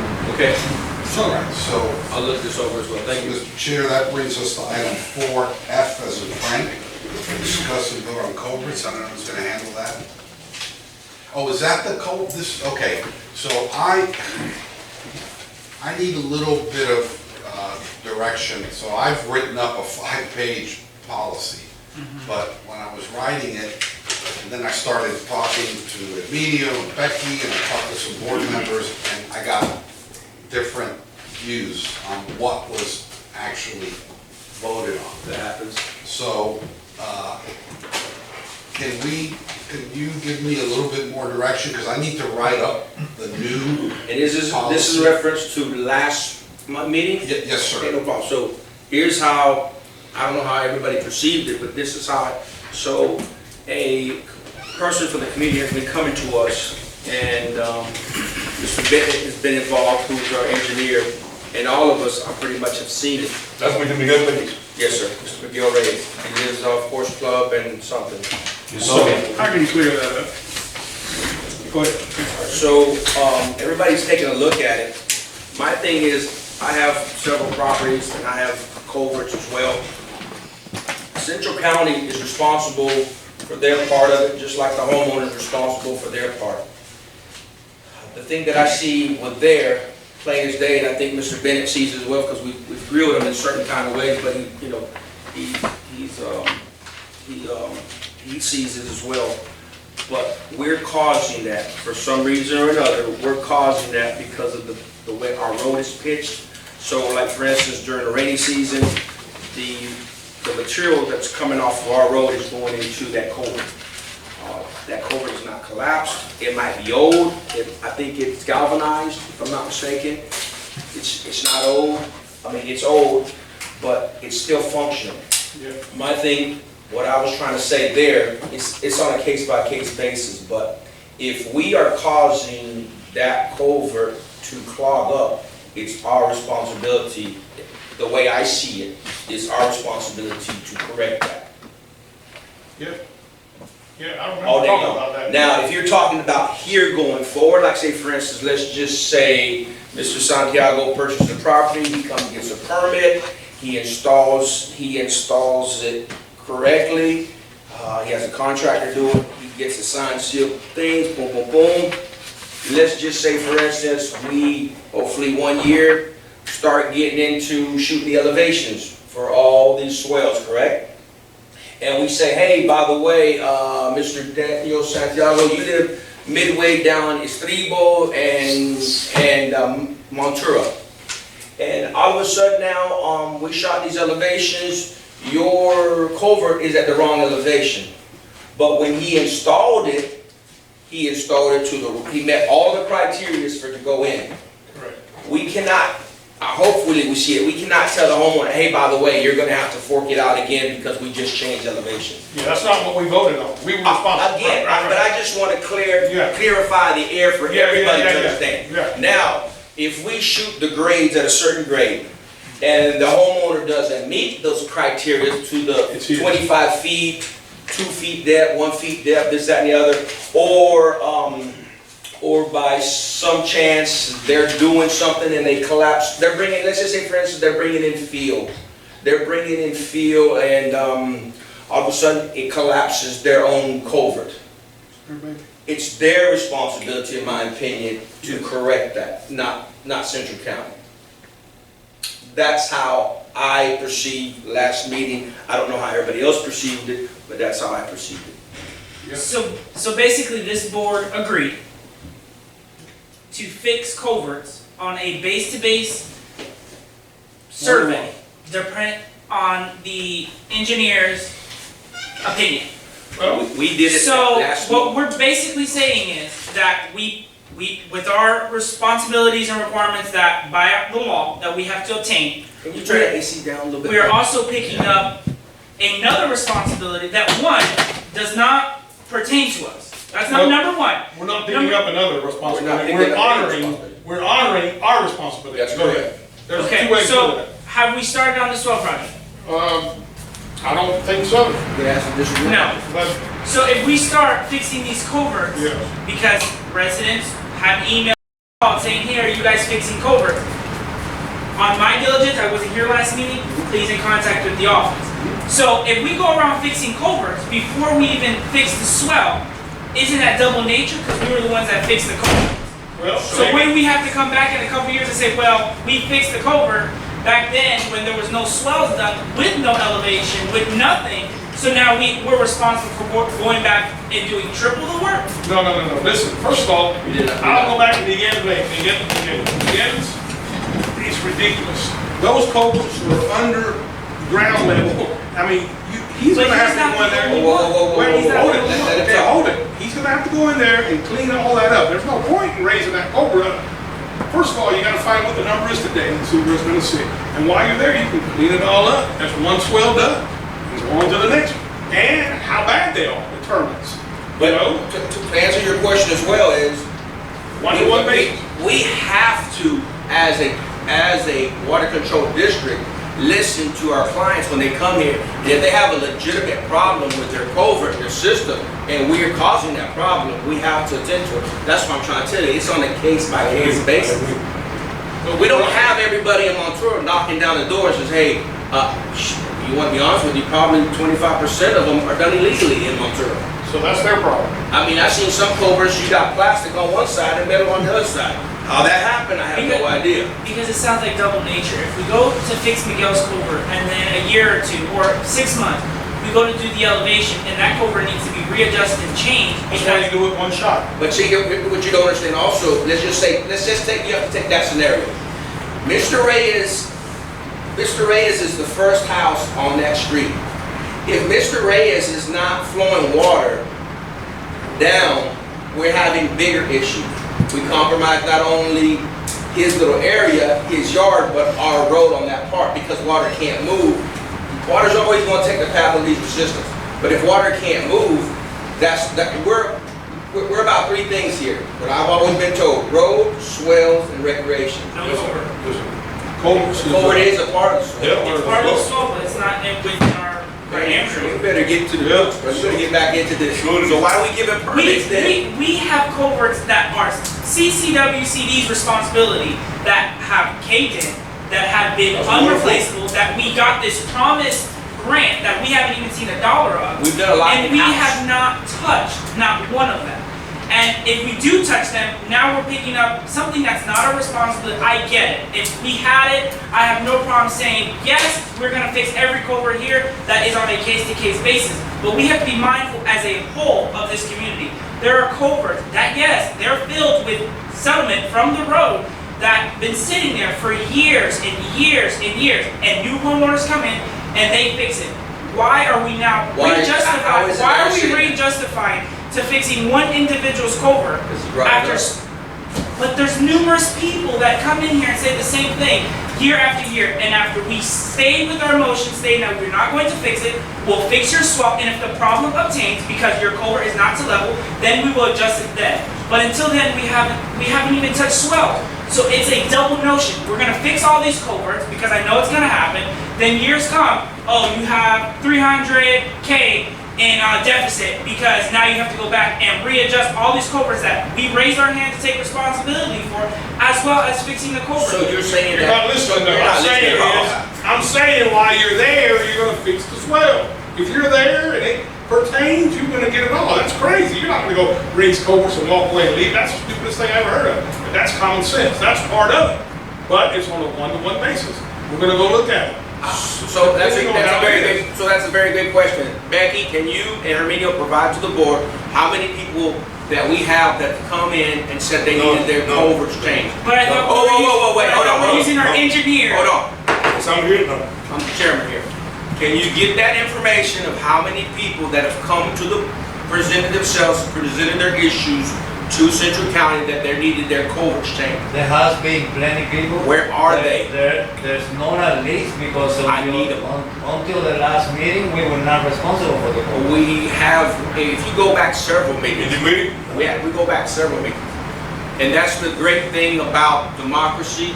That's the great thing about the board, right? 1 minute we're going in one direction, and 1 minute we're going another direction. Because I've been to like several meetings and we voted. I'm going to give you another for instance. People are jumping down my throat because we're not doing roads anymore. We don't. Whoa, wait a minute. Hold on a second. We allocated money to do roads. 200-something thousand, remember? We said yay. Next meeting, we're not doing it. So okay, I guess we can bring it up for every month if you want to. I guess that's what we can do. But again, there's been many cases where this board has changed directions, and me as a chairman as well as a board member, as well as a representative have to say, okay, it is what it is. I want to say something real quick. When we had that discussion, I was told that the counties were not responsible for the culverts. And I said, we'll do like the county. That's not true. The counties are responsible for the culverts. And I thought, well, if everyone else is responsible for the culverts, and rightfully, it is, That's how we got it. then we're in the same boat. And that's when we started rehashing it. But the information we got was wrong. I voted on the information that we received, which was wrong. So we re-voted. At that time, I stated that Hampton County, Yes, both that they're responsible yes. for the call. All the counties are. But again, But not in our area. They're responsible for Pine Cone as well as. yeah, in our area, it's up. No, I'm saying for the county. Yes, sir. But if everyone else, all the other governmental entities are doing that, why should we be different? And I'm going to give you a scenario by Esther. That curve, I believe her name is Esther. She lives in that area. Henry County came out, and that was a plug. That was a plug thing that went to the other side of Pine Cone. Where Pine Cone We had to yes, sir. cover under the road. And they didn't even know it was messed up. I think Herminio brought it to like, hey, by the way, you have a culvert here that's plugged. They came out and unplugged it. They didn't have the old homeowner come in. So again, it doesn't bother me how we go. Now, what I'm saying at the end of the day, if Central County is responsible for the condition of the way that culvert's in and field getting into it, I believe it's our responsibility on that one. But as I say, I have properties, I have 1, 2, 3, I have like 3 different culverts that I maintain personally. But I don't have that condition like that resident has. That was extreme, but I'm gonna tell you, he had, and I believe he had a permit. We permitted that culvert. We were dead wrong when we permitted that culvert. So, And that could have you been know many what? years ago, because Yeah. that's, what was it? It's That a culvert, no, that culvert was permitted back in 2008. Okay, well, it was done wrong, because it's way too low, I mean. Well, I was just saying. Okay, whatever, but it was done wrong, so now you can't walk away from your responsibilities. Just, I mean, you didn't go. But you're not gonna go there, change the culvert, and leave it like it is. You're gonna dig it all up, fix it all up, the swell's gonna be right, once they're there. Okay, that that's starts understandable. everything. That part I get, that's Yeah, understandable. yeah. We're not gonna just leave them where there's Oh, no, God, no. no, that's understandable. But when it comes into who's paying for Yeah, we are, sorry.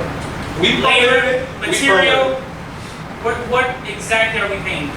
We're paying Everything for from start to labor. finish? it. No, on that, in that discussion, if you remember, I said. It wasn't here. I said, no, I was telling one, because he was explaining it, anything, any material, we gotta dig it up, any material extra, He had to bring it to the. they have to bring it. He had to bring it to the benchmark over the, Yes. of the permit. Of Can I We were gonna say, bring it up, any material extra they were paying for, and if they had a little fancy driveway that's not permitted, we dug it up and they didn't get it back.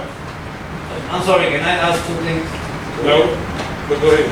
Okay, So we can move Oh, on. you I just want to ask, so I know where I'm standing with the office and my staff and my responsibility. So, and I guess Romero is waiting for this too. So, we are responsible for the culverts. Is that what we're talking about? And that are put in properly, permitted properly, that are damaged by us. Of course. Any which way. So this goes in unison to the swell project. So while we're doing swells, we're gonna be doing culverts at the same time. You have to. So this is basically One the goes swell with the other. culvert That's project. how it's supposed to be. That's how it's supposed to be. Can I finish my question? Yes, sir, please, Okay, please. so as of last July, I just want to know my responsibility, which ones are. Sure. So we are responsible Our responsibility. for, I know, so we are responsible for the culverts on Montura Ranch Estate. No. Can I take a shot at this? We talked about this for an hour and a half I last I week, think I got and here we four- are I wrote again. down- I'm gonna wrote take down this. 4 things. Number 1, as has been done historically, the landowner is responsible to permit and install and compact driveway culverts in the right. That's always, it's the case now, it will remain the case. However, I've heard 2 exceptions, I've heard 2 howevers. If and when damage is caused by Central County or Central County operation and maintenance of the swales. In that case, Central County is responsible for fixing a non-functional. That's what we do. I think that's the way So it is. that could be, sometimes you can plug out a culvert and it falls apart. If the culvert falls apart, Central County has to buy the culvert. If the culvert doesn't fall apart, Central County just has to put it back at the right elevation. Right. But the landowner is responsible for paying the cost of materials to restabilize and compact. So, On this And situation, and that's what replace we the driveway, because the driveway gets, whether it's asphalt, whether it's pavers, whether it's just. Some of them have, Yeah, some of them have some nice. We're not in the driveway business, so you're right. The second exception is if and when Central County regrades swales along a particular road segment. In that case, it will also be responsible for the removal and reinstallation of culverts to the new invert elevation established by the regrading of the culverts. I would say yes. Correct, yeah, that was the motion I made. So we still have the same policy in place. You just carved out 2, what I think are sort of small exceptions. Number Yes. 1, to me, is a no-brainer. If we did something, if your crew was out there and A batwing mower. unintentionally, right, Yeah. cause damage And to that's anything, happened many times. I think we should fix it, cause damage to anything, okay. The second one, the more important one, is you're saying, as we go forward and we're looking at road segments, and I don't know when you're gonna do that, next year, 5 years, I don't know, when they start regrading. When that money comes in. Yeah, those culverts have to be pulled out, it's called invert elevation, right? It's gonna be a new invert elevation, otherwise the culvert's not functional. It's not a culvert, it's a dike, it's blocking water, it's not passing water. So, I think that's what you said. Yep. So I don't think it's like because I originally thought it was forever, Central County's responsible for all the culverts and. I also add, Mr. Bennett is gonna check it out. He's gonna evaluate the code, and he's gonna let us know. Remedial can do it, I mean, it's obvious now. It's very obvious. I'm gonna write this up, and send it to all of you via email before the next meeting, so you can see in black and white and go, yep. But did I capture? That's what we voted on. I have a quick question on the second part. If we're redoing the elevation on the wells and whatever, and the covers are not up to date, should we change it or should we leave it? What do you mean up to date? It What do falls you mean up to inside date? the parameters. That's a good discussion. So here's what he's saying. What is up to date? Watch this. Here's what he's saying. Well, I believe. for example, I'm sorry. Go ahead. Let's say we're redoing Miguel Reyes. Yes. As well. Miguel Reyes cover is not up to date. Meaning what? It's 20 by 14. From back in the day, it used to be 20 feet From out. 2008. So if we're doing that, Ours is 30 feet. are we updating what it's supposed to be, or we just gonna leave it like that? I'm just asking, so I know. Good question, and we didn't discuss it, but is 30 feet long gonna give him any advantage? It's gonna give him a wider driveway. I wouldn't spend the money on it. The level's what you want. You want a functioning culvert that's got a level. If it's an old one and he wants to replace it with a 30-footer, I'd say do it. If not, I'd put the same one back in. It's not gonna change anything. It would be. So if the landowner wanted to replace it with He can a new build a one, 30-footer, put it in for him. Yeah, it's that's what I would say. It's our cost. I'm just asking. Yeah, because that's what I would do. If you're regrading all the swales, that means you're shooting elevations on that road segment, and you're regrading the swales. Everything is old. But at the end of the day, 14-foot wide doesn't let, 14-foot culvert doesn't let less water out than a 30-foot culvert. It just makes a wider driveway. I don't care if it's wider or not. That's what he bought, that's what he had, and if it works and it's functional, bring it up and let it ride. I think also what Herminio wants to also bring to the table, I don't want to speak on your behalf, but like for instance, our standards are HDD as well, compared to the aluminum galvanized circle pipe. That's a call he's gonna have to make, because if it's gonna let, you can look at that culvert. If it's in great shape, it's gonna make another 20 years, who cares? No, but If it's in bad I shape, think he's asking for like a standard all yeah, a around. standard all around. Yeah, and my personal opinion, after John gave me the overcap and the brief of what is actually being here from my take, this is a swell project. We come to a culvert, it needs to be replaced, and CCWCD will replace the culvert. I agree that we should have a standard, it needs to be a 30-foot culvert. We're looking at taking that tape. Well, the only reason why I'm asking is because okay, so let me put this in there. I don't want people calling us that we are doing illegal stuff and they have to do their right stuff. And the reason why I'm saying this is because we are telling new landowners that if you want to bring a new home dwelling in there, you need to upgrade. That's anywhere you go, you gotta go to code. So Yeah, well, let me finish. that's a no-brainer. You need to upgrade your cover Yes. to the new standard, right? Yes. And then we're gonna turn around and fix somebody's cover. It's an existing landowner, there's the difference. There's an existing landowner, but we go into as well. So if we taking it out, we put in an illegal cover back in. If it's No illegal, no illegal. Why is it illegal? What's illegal then? Why is it illegal? It's not on the illegal. standard. What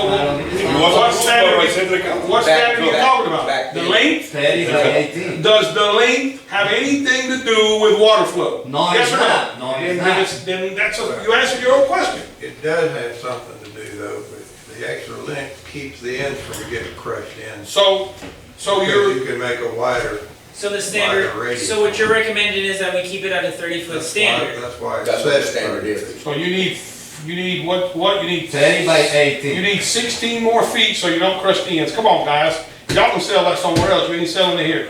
I ain't buying it. I've been doing, I don't put more Cobra Sin than, no. I would just say you try to use your best management practices. Exactly. No, I ain't You buying dig out a culvert, and again, most galvanized that have been in the ground for a while, most, not all of them, usually that bottom is rotted out, usually, right, because of the sand and the corrosion. But let's just say you pull somebody's culvert out because you're doing this project, and it looks fairly well. And you might say, you know what, this is an existing customer, been there 20 years, that still has some good life. You have to make a judgment call. Exactly. We have to do that every day, man. We have to make a No, that's fine with me. I just want to make sure. So again, I'm getting calls like, it's like, oh man, you went to Johnson. Hey, I heard y'all doing all the cores belong to you. Whatever, man, again, it's like misinterpretation. Everybody goes.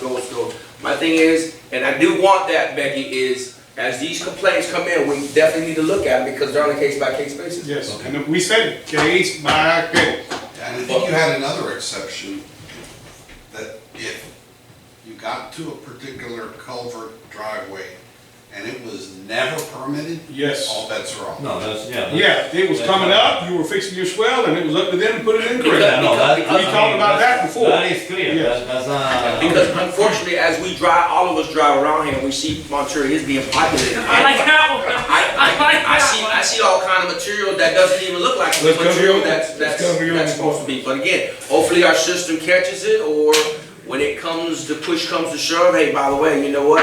Boom, you've got like 10 days to get into compliance, and you do what you gotta do. We don't wanna do that, but Even those Hendry County signs, it says land clearing permit required, I just on the drive-in. man, you can put anything on the sign, John. You should see the one on 833 going to 832. The What one they that did. hit?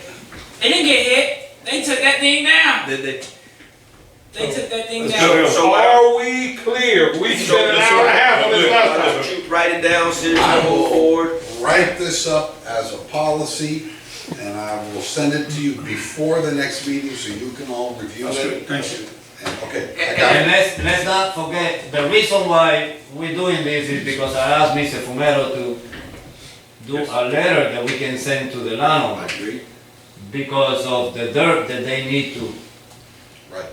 put in there The but out of letter- their pocket. Right, the letter's gonna be 2 sentences Yeah. saying, please read the attached new policy adopted. And the other thing that we don't want to do, and again, I know we're going to use common sense, hopefully we use common sense. We don't want to yank somebody's culvert out and now they don't have any access to the property either, right? We have to be, hey, by the way, That's what I you have say. 10 days. That's what I say. Right, right. That's what I say. Let's keep in mind that I was voting before. I understand. I was wrong. We have I was wrong. we have to use some common I was sense against it. I was against it. because of emergencies and stuff like that, you know, EMT, but Too but some late. of us can get right to the T. Sorry, we can't take that. You'll be able to speak during, if you know. Yeah, you got his paper there. You got it. Hey, You can remember bring what I it up. said, 2 by 8, you can walk across it all day long till you can get your permit You right. just have to be careful and use some common sense, because, I call it common sense, because you still I have have to no problem with that. I EMT just want and to fire and know stuff like that. what exactly is it then. Order some lumber and put it up here, so when they need a 2 by 8. But also, John, if we can prepare a list for people that are out of compliance, hey, by the way, we're giving you, like Henry County, ample amount of time. Let's say it's gonna take 3 weeks, 4 weeks. Okay, it's been there for a while anyway, no harm, no foul, but hey, by the way, if you don't start doing this, we're gonna start levying Dig it up. whatever. And we don't wanna do that. That's not what we wanna do. We want people to get in compliance with what we're doing. I think that's the main thing. But you're gonna have the knuckleheads that ain't gonna do it. That's You're fine. gonna have to do what you gotta And do. Herminio and his team are gonna see, as well as us, we're gonna see stuff that come up that we're gonna, all of us scratch our head. How are we gonna tackle that? Yeah, we just gotta go one by one, like we said. Which one next, John? Cause can we get to the public comments or? Nine here. This guy, well, the next one is. What about public comments, brother? You have a few You got a more. long agenda, Okay. so, the next item, So you're on 4, but we've already skipped 3. Yeah, well, Yeah, Paulie comments. here it is. Okay. You're on G. we're on G. Yeah, that's what I'm saying. Can we, Yeah, you can take You're on public on comment. children's disability. Mr. Shelf? Floor is yours, brother. All right. Good stuff, 266 Avenue Del Club. I have a property that adjoins with the 20-foot alley that Central County cleared out. Okay. And I wanted to ask if Central County would vacate the 20-foot alley that runs from, it only runs from Horse Club to Del Sur. And if they could vacate and give the 10 feet back to each property owner. 20, so you're talking about that 20-foot alley road? Correct. 20-foot.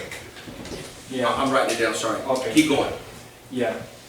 That was one of them. The other thing is that on the property next to Arbolita, next to our store, we have trees that are tearing the fence apart. And we've been since August, and Central County had a surveyor go out, well, I guess it's better to go out and survey it. And it's supposed to get cut off December of last year, never was done, and then there's supposed to be a 2-foot offset that they was looking into, which they're not, and it's destroying the fence.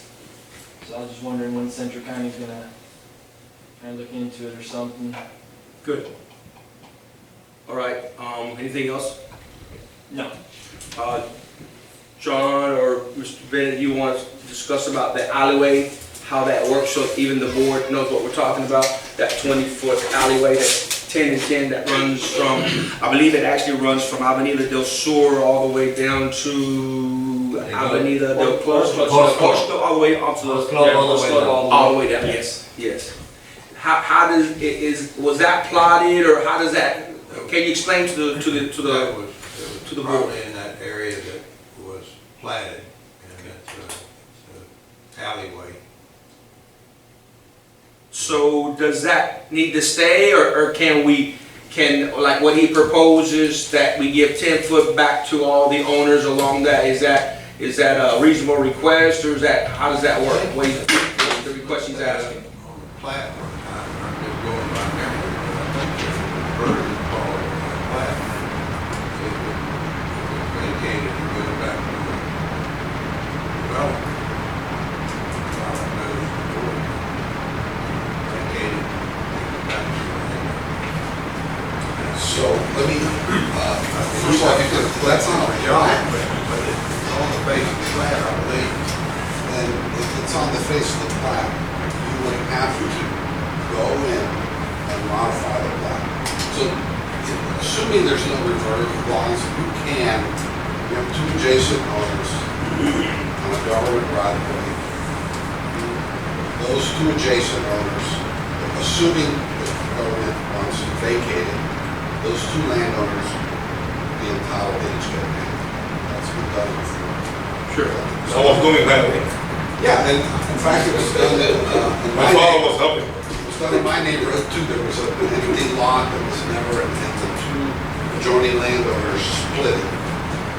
So the number one question is, do you need that right of way? Or do you want to vacate it? The second question is, I've never seen the language, but if it's got a reverter clause, and if it's in a plat, we don't plat. Somebody would have to go to Hendry County and replat that, which is it's a process. So how can we answer this question or move this process to see if it can be done or not done? Is this request something that can't happen, does it need to stay as it is? You need to first determine, so I'm not familiar with the area he's talking about. Is it adjacent to a canal?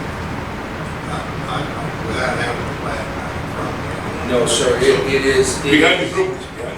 Yeah, but I was told many years ago it's platted, because I even own property, property in 833, and when they did my survey, I had to give 10 foot as well, because of, I was told it was platted this way, and it was infrastructure, back in the day, it was possibly done for infrastructure. What's the dedication? Like you can have one for utilities, but what does it say on the plan? What is it dedicated? Can we say we need to research it back? It's not dedicated to that specifically. And it's not adjacent to a swale or canal? It divides the properties. Three over here, it's about to fall in the canal. So it's going to be almost a 23 bill. Okay. On 5 is, on 6 is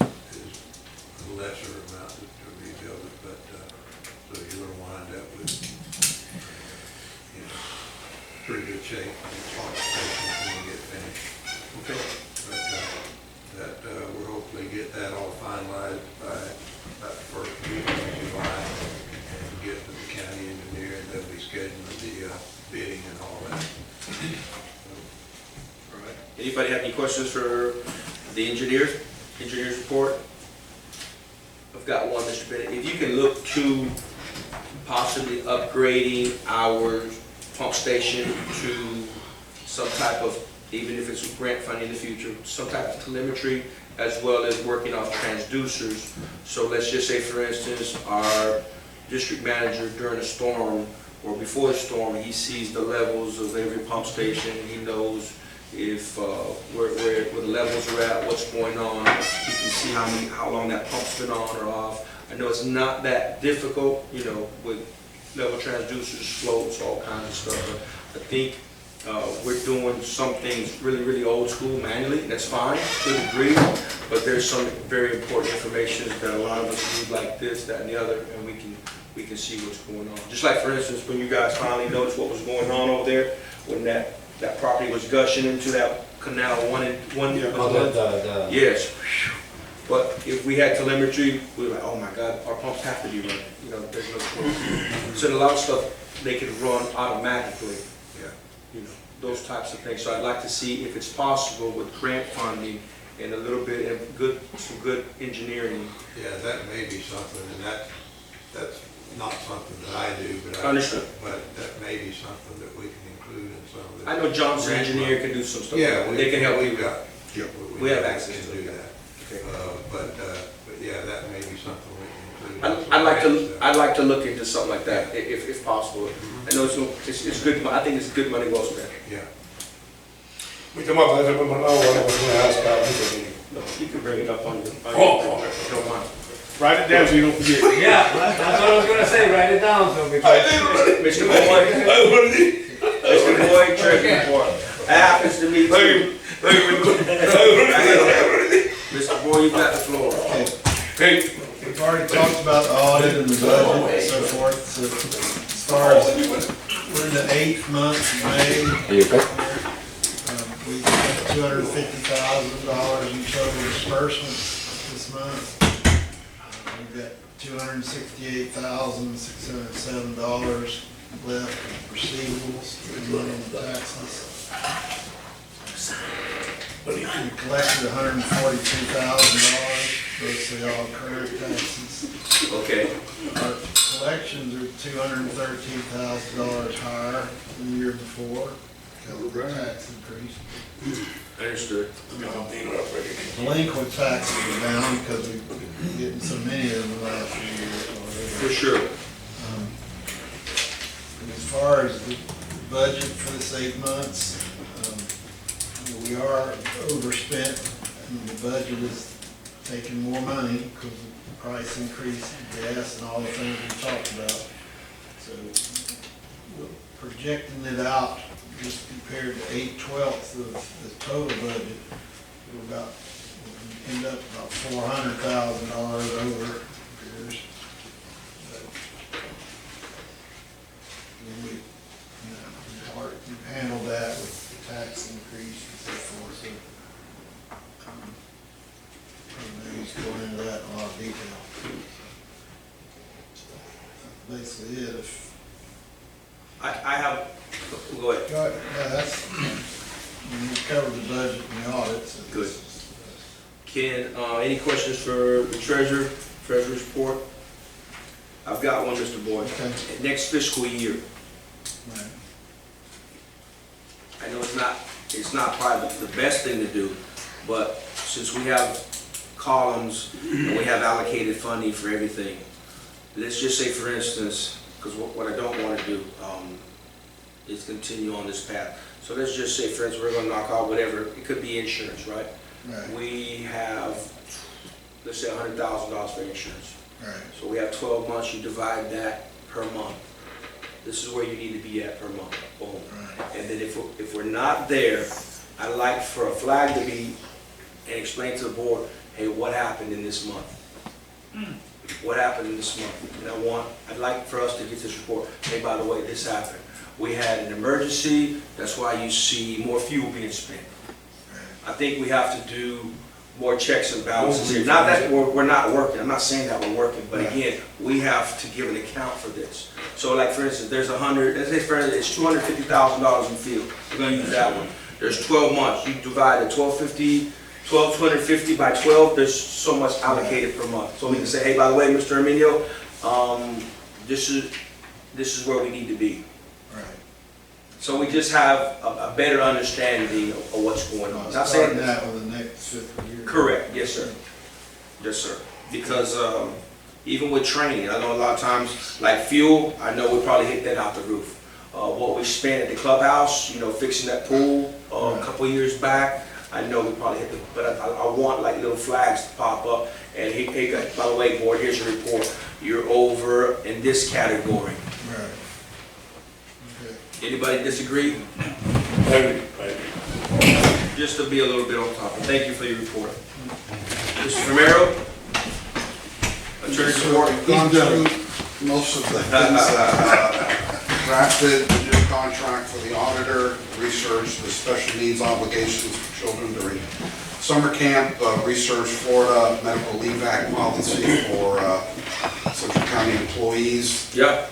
Drafted the driveway culvert policy, which I'm going to rip up and start from scratch Yes, based on today's discussion. We'll be talking about it again, don't worry. And Always modified. I was going to update you on the resiliency project grant application, but Aaron was kind enough to come today. That's awesome. So that's all I got. Good job. Let me ask a question. In reference to Bear Claw, where are we at with that? Where do we see, I mean, he just spoke briefly though, said he didn't really say, what's the next step? What's his next step? What do we do now? So the next step is to, and it sounds like, I was spoken about how that went, but you said it's likely we're going to have to do mitigation. He says we were gonna have to do a mitigation on a little spot that is right before Two uplands. to the uplands. The one that connects the two. Yes. Yes, that's the one that trash. Good, okay. So what he was mentioning, if you may, his idea for, this is from the South Florida Water Management guy. He says that the best way for him to see us putting that in process is we need to make the 12s in there with lime rock or some solid material. And the other thing is on the uplands, of course. And the other, we were talking about fencing and all that. He says definitely there's going to have to be some fencing, but he says that the main process that we're going to have to go through in order for us to come out cheaper, especially on the fencing, is to go through the education process we are now about not going in the wetlands, because he's saying that in reality on fencing, all they asking is, for example, we went next to a big spot there. It was definitely wetland. And what he's saying is we can put, for example, you know how on the baseball parks and pool parks they put a piece of wood with a cable running through it. That's basically what he's asking. We can do. But in order for us to put just a piece of wood with a wiring going through it to find the wetland, he says I will do a lot of education process with your landowners so they know that even though that they can cross that fence, they're not supposed to. Yeah, and we'll always from day one told them we would block off the trails going into the wetlands. Yeah, we have to figure something out. You would create trails in the uplands. Put put up signs, some fencing, and public education. These are federally and state protected wetlands. Do a little pamphlet. So every time you pay for your annual key, we give you a pamphlet about protecting wetlands, all that. I mean, if that's all we can get away with, that's a win. Yeah, that's exactly the main thing. Don't we make it an agreement? If they violate the rules and regulations, they will be prohibited from entering again the wetland. So we can make it together. Who is going to see exactly? So. That's like telling the child you're gonna get a whipping, and you never whip it. No, wait a minute, 1 minute. 1 minute, my friend. I believe Daniel is stating one time, breaking the radio. Right there. So I don't think we're gonna allow, listen, I've been coming to Montura since 1970. I know the Montureño mentality. What is it? I am Montureño. We do whatever we want in Montura.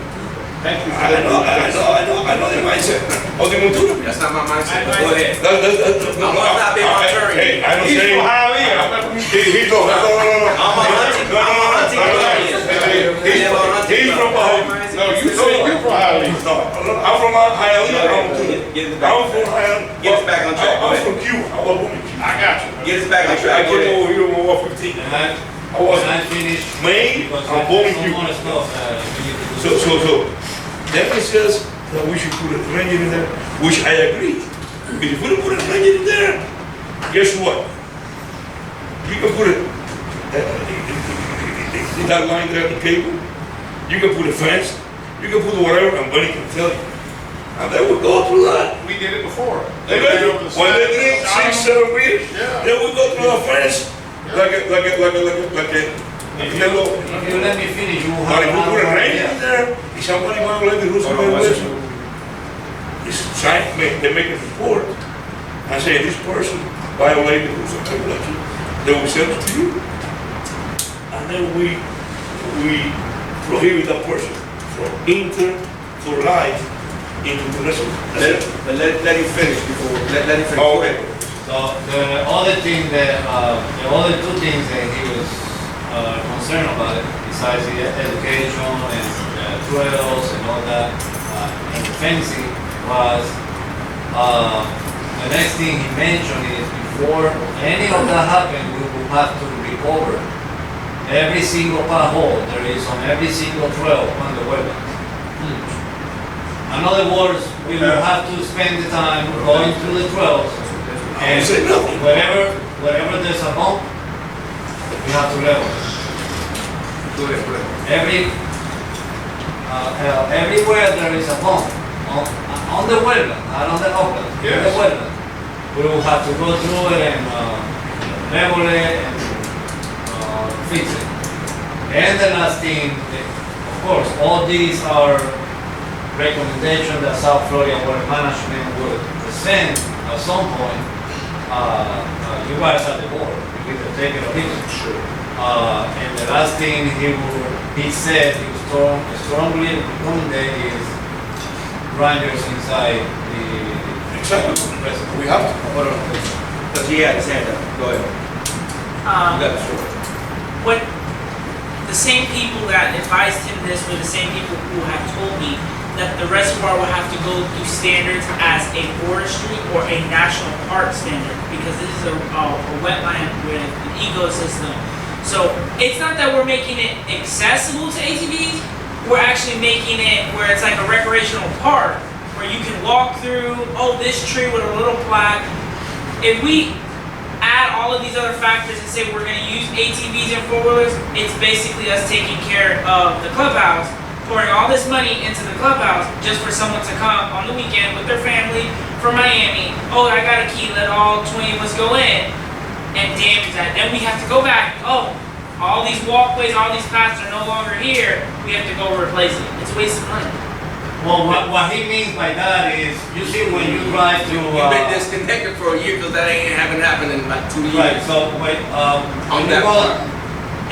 you go through 832, sure, left and right, you have these protected wildlife parks. There's still, Accessible. you can go in there only on the trails that the state actually made Sure, for the visitors. sure. That's what he meant by that. Right, like what they do to go look at deer, habitat, bear, panthers, Yes. going to Miramar as well as going down. I mean, there's like 3 or 4. The slough, going into Or the maybe slough. 4 on 832. There are. You have the brown There are. sign. There are. Yes. Go ahead. Any other question? Well, here's my suggestion. And again, we vote as a board, we discuss as a board. Most of us have been doing this in that reservoir for a long time. Right, wrong, or different, right? So my thing is, now that we have a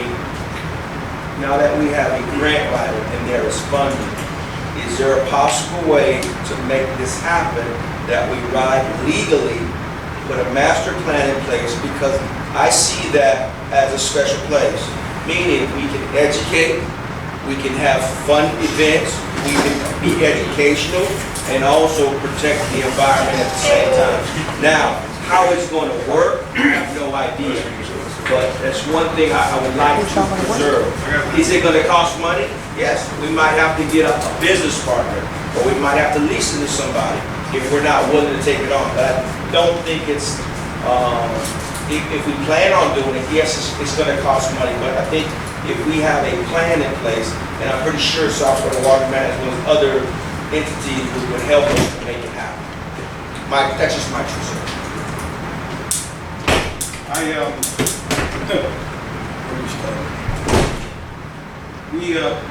We've done it before, and it didn't last very long. My suggestion, and I said it from the beginning, we get grants from somewhere.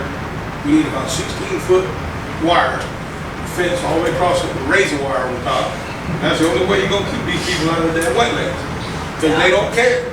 We've talked and we've talked and we've talked. I said it before. They don't care. They come out here, they're gonna ride, and they pay taxes, and they got a lot. And I've heard it for 20 years, and nothing has changed. So, I'm just saying, 16-foot of fence all the way across there, and maybe we can leave out the reason why. Otherwise, it ain't gonna stop. And then what's gonna happen is, they're gonna come in and start finding it. Money we already don't have, because it's absolutely possible. Knuckleheads kept doing it. And that is a possibility, and I'm hoping us as humans can, and as Monturians could actually preserve something that I think is special. Nobody has. Well, the first time around, I thought it was going to work. We put up the signs and all right. That lasted about 20 minutes. Well, I think when we really put, the traffic did slow down, because there was actually, when we looked at it, there was more people coming from out of town than here, usually. And they were going at it wide open.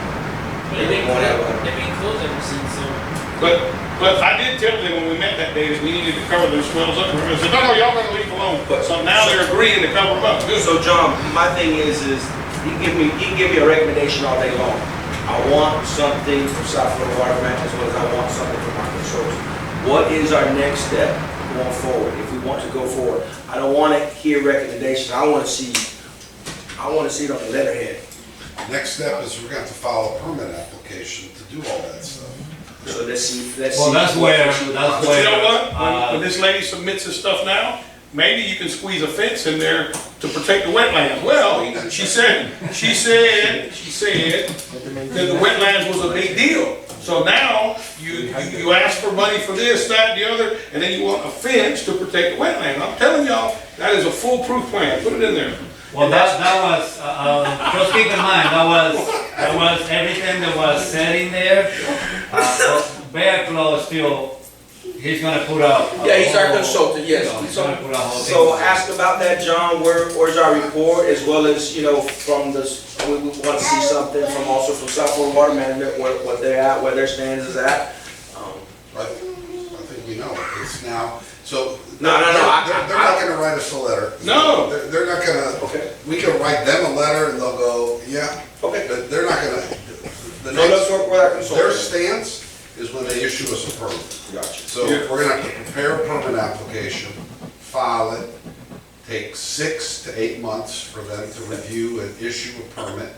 We're gonna get a permit that says, It's a process. you will do the following 18 things. Boom, boom, boom, boom, boom. Each one will have a number of days next to it. That's the resolution. You know what I love about that? It's a process, and a lot of people get tired of the process. I love the process. I fall in love with the process. So it's a process. I love that fact. But you remember, we've tried to nail them down throughout this whole process. We've tried to nail them down, and I told y'all when we were out there, they were not supposed to tell you. We're not telling you to close the reservoir. We're just telling you you can't ride in the wetlands. That's their stance. We asked for a letter, they wouldn't send it. We're not telling you that you have to shut it down. We're just telling you you can't ride. I mean, what position is that? I love it even better. They're not done. They're putting the responsibility on this board. Yep. To They're make not that gonna take decision, it. and then when something goes wrong, I love it was you guys. I told y'all not to ride on the wetlands. Yep. I love the odds. I love Well, it. I love the process. We've now agreed on what's gonna come out the other end. Now, file the permit application. Yep. We kinda know now, there's no surprise. As long as it's done right, I'm good with it. She also said, I don't know of any reservoir in the state of Florida that has four-wheelers riding in it. What Mr. Fumero is explaining is exactly what Bear Claw is putting together so he can get together with Mr. Fumero and do what's it. But the great thing also, as what we say here, is that is a great opportunity to prove that we as humans can do something right for a change. You got a lot more. Let's look at the cup a little bit differently for a change. Stop being I so like it. pessimistic I and like it. negative. Let's try to work it out because nobody has that in their backyard. Now, we can flood it out like people have said.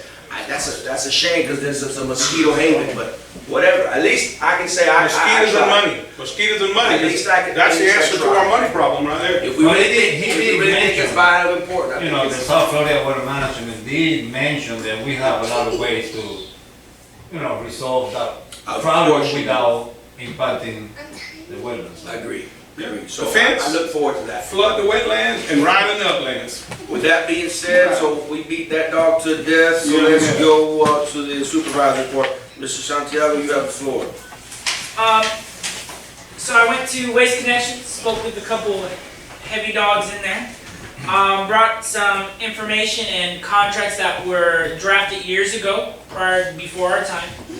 And in one of the clauses, it states that Hendry County paid for all of their zoning and district areas of residential home to have a trash can within their agreement contract. 2016, the residents of Montour paid and bought trash cans as well as recyclement bins to be distributed to all homes at that current time. What happened was, from the intel of this person, stated that Clewiston is not on the county's agreement because they do their own trash. City. So the city paid for their own trash. Sure. So whatever was left over in that taxes was to alleviate Montora trash cans. So every home or every lot here would have a designated trash can that had a home on it, as well as a recycling bin. What happened was it wasn't estimated correctly, so when the trash cans were distributed, it cost more than what they estimated it at, and the contract was already signed. So trash cans were all distributed all through Hendry County, but Montour, because they did not have the funding for it.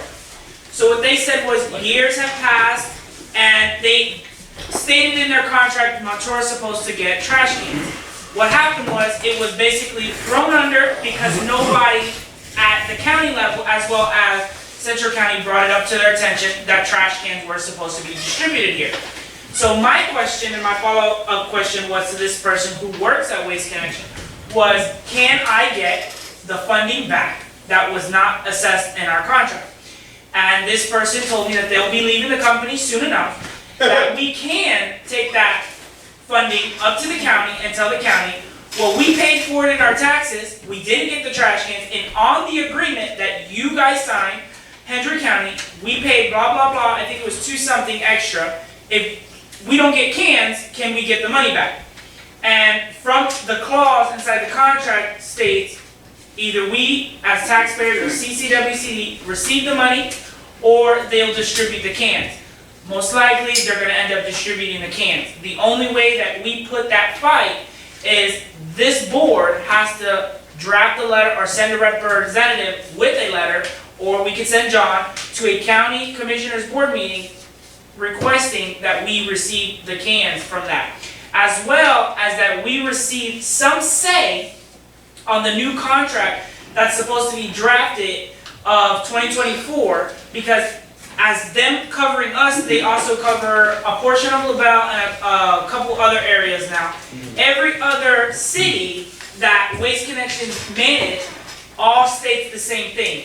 They put it in their contract what they're going to do, but they don't reach their agreement to the contract. So every company came to an agreement, once their contracts are up, they're no longer gonna work with Waste Connections. Sure. The only reason why Waste Connections gets the contract bid is because of their price value, the amount of how much the county pays them yearly. When I broke that down, of every taxpayer and how much the county gets from Montour alone, that money can be brought back to us and we distribute and we pick up our own trash, and it doesn't even come close to what we pay in taxes every year to Hendry County to deal with trash. And this person also did suggest to me that within that contract, we get bulk pickup once a month, we get recycling as well as regular garbage every beginning of the week. It's from what was stated in that contract.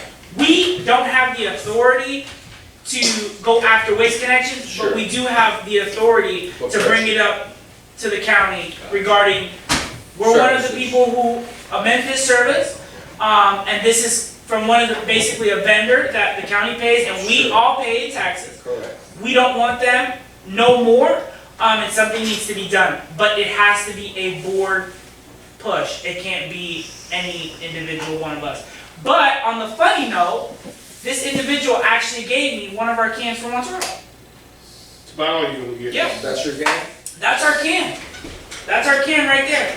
They pulled out a box, he said, you want your trash can? That's all they have the money for. Yeah. Yeah. So, John, Never fails. Yeah, I don't He's mind. been holding that can for a few days now. Never fails. would you like to go before the board or BOCC, or you want me to do it? I have no issue. If you want to spearhead it, you're more than welcome. With a report from the attorney. Can we, because what's gonna happen is, they're gonna say, thank you very much, we'll look into it. Go sit down, sir. Right. So, we need to call Commissioner Lesses and say, hey. Done. Already done that, And what and did nothing he say? happened. This is a political thing. So I took it back. Many people in the community want to physically wash our hands clean, CCWCD hands clean, because they have heard us beating this horse over and over. We have over 300 people that are ready to take this up to the county. They just want to see us physically go and tell the county, we don't want Waste Connections no more. We're paying for it and nothing's happening. Sir, remember, the district Once we bring it up is as not a customer. we're not, but we represent the people. So we're going as representatives of this board to another board that pays taxes and say, hey, our constituents as representing CCWCD do not want to pay taxes for this service anymore. And what are you gonna do about it? And if they tell us they're gonna look into it, then we have legal authority as a board to say, the county said they're gonna look into it. Take it up with them, because nothing's being done. You know what's gonna make a bigger Nothing's impact? being done. 300 people in that room is gonna make a bigger impact Next day. than one of us. I can tell you that right now. Because they You got the buses? You got the buses? No, I ain't got the bus. I'm just telling you, the people need to get off their ass and go do it if they wanna do it. Not put it on us, because they will do what they've always done. You know what? Okay, yep, no problem. Not do it. They don't have to. It's not good. Fair enough. So I'll bring these rally of people that pay this in taxes and don't get it back. Hell, hey, So I've the been paying it for county 30 meeting, years. you see me on the news, and these people are chanting, There you go. get this done. Take it. I'm gonna say, well, it was your. You tell them. Hey, I was trying to play it fair, but if we're gonna play it that way, I'll get You it got done. 300 people out I there. got $5 for your bill money, bro. I need $5. Let's take up some money. Get right one there. call. I'm serious. I've been paying it for 30 years already. Mayor, That's hopefully they answer that one the best one I've call. seen right there. Give me some money. You got anything else? That, and then, after reassessing our budget, the Winter Festival, we're gonna have to push it back. We don't have it at this moment. It is a big step to take. I did speak with the company. They are willing. They said, we are coming to the time where everybody starts paying their deposits. They said that if we do set something up with them mid of this year to have a sit down so they can break it down in percentages, They said most likely next year they'll help us even more than what they were gonna help us now. But because it was all of an assessment, they said they don't want us to take a chance and they didn't bring the right data on board. So I said, thank you, I appreciate that, to stay in contact with us. And then the last thing was the vehicles for CCWCD.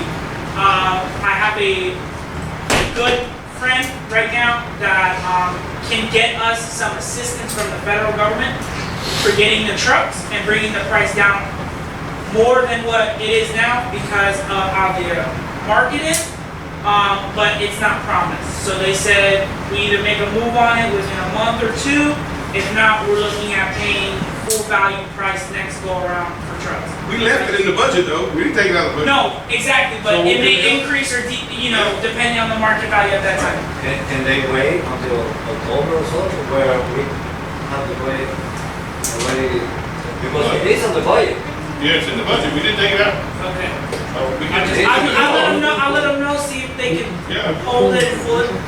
They're just sitting there, so probably pull them to the back lot, whatever. I mean, September is around the corner. Yeah. And as far as the festival, they still do something. I mean, again, most of these festivals start off organic, grassroots. They still do something. Yeah, like some of the people who are willing to donate and willing to put money forward. Let's start small. They say they're even willing to come out, putting up displays and stuff like that, so. We had a company come out here once, and they worked on commission. I don't know, I can't remember who they were. I don't even know how we find them if they even still around. But it didn't cost us a cent. They had the little rides and little small thing, and that's how you start. But they came out and they took a percent of what they needed. And that's the way to go. You need to do something like We that. start small, then we. Yeah, because there's one big sponsor, I'm just trying to work the kinks with them. Gotta work with the attorney though to make sure. Actually, he did say it was okay, because they're a big alcohol company. And they sponsor a lot of fairs, so they're looking to see what they can do for us. Their big thing is turnaround. They want to see how much they can bring back around. So everything's a liability, Yeah. so just make sure, you're in the loop with that. Thank you. Just, I remember what I was going to tell Mr. Mayor, so I wrote it down, so make sure I didn't forget. Two things. Mr. Mayor, there is every way possible that you can go into the project of putting the AC in the clubhouse to see if we can get a loan from this lady that she came here today from the state of Florida, Resilient Florida program. We can get it. That's your call. No. What I'm saying, you were talking about this company was going to give you a rate for the AC or the clubhouse. Anybody don't get it, that's right. If we can put a hole into this lady, she can get us a loan with the Resilient Florida program. No. What the lady was explaining has everything to do with wetlands, not with AC. No. She said there was another way, you said. There was another She way. said there is a program from the energy efficiency Well, that's, that will be available in a few months. So we're gonna wait until that, so we don't have to. that is your goal. No, I'm bringing it up as the report that we hold the, including the AC on the clubhouse, to see if we can get a loan from this lady, and that way we don't have to take the money out on the board. Okay? So I'm bringing it up. We're always looking for So, when you get the price down, it's gonna be fine. I think, Mr. Bennett, would you please, when you're talking about the projects mentioned, AC project for the clubhouse, see if there's another program out there she knows about. Good idea. No, but she said, she mentioned that in a few months, they will be coming out of law from the state, for the energy system. So I do have one question about that. The mechanical engineer is gonna charge for the plans and everything he's going to do now? Yeah, that's why I said, let's put a hole into the. I'm just asking because if you guys are holding the mechanical engineer, it's better to let him know now. So That's why I'm saying, let's put a hole into the project until we get it off from the state. We'll find out. Thank you. Another thing, Mr. Emilio, you mentioned that we were gonna open a place, a cafeteria in the clubhouse. No, that was Mr. Mata. That was us. Oh, I don't remember him mentioning that. He didn't mention anything. We But asked, he also talked about, we asked them if they could, maybe bring somebody in on the weekend basis, Saturday, Sunday, with the pools open. what is the status of that project? The mall was actually to bring a part-time person to open a concession stand, not a cafeteria, concession stand at the clubhouse. But you mentioned to sell sandwiches. Small things. Small, Beer. hot dogs, and stuff like that. Now, Why you laughing? Somebody told, no. They have bigger clubhouse for kids? Oh, my God. You won't get afford to have insurance. Oh, my word. I believe somebody mentioned, with all respect, I thought it was also, right. Somebody mentioned here, that we can get a license. Somebody stated, it's for, that we can get a license to sell beer and wine. I will be checking details. I will be checking details. I believe it's about that. I think It was for an event, it was for an event. Oh, for the event, sorry. We didn't hear that. Let's move on. Okay, so. I did the matrix on it. When are we gonna open the, that cafeteria for? but, we have the ad running on the newspaper. And we also have all the equipment that we need lined up on a car. And we also talked to Margaret about the premises that we were gonna need. Good. And we're waiting her answer back. The main thing is the part-time guy. So Sure. we need to get everything, I don't wanna spend all the money and all the Sure. equipment, and then next thing you know, it's not. Because the house I resident from, Fortuna, asking me when are we gonna open The that place in the matching clubhouse. money Because cash, they use but they don't worry about the cash Google that's and gonna all come that, in for the they cafeteria. Can he work as a part-time?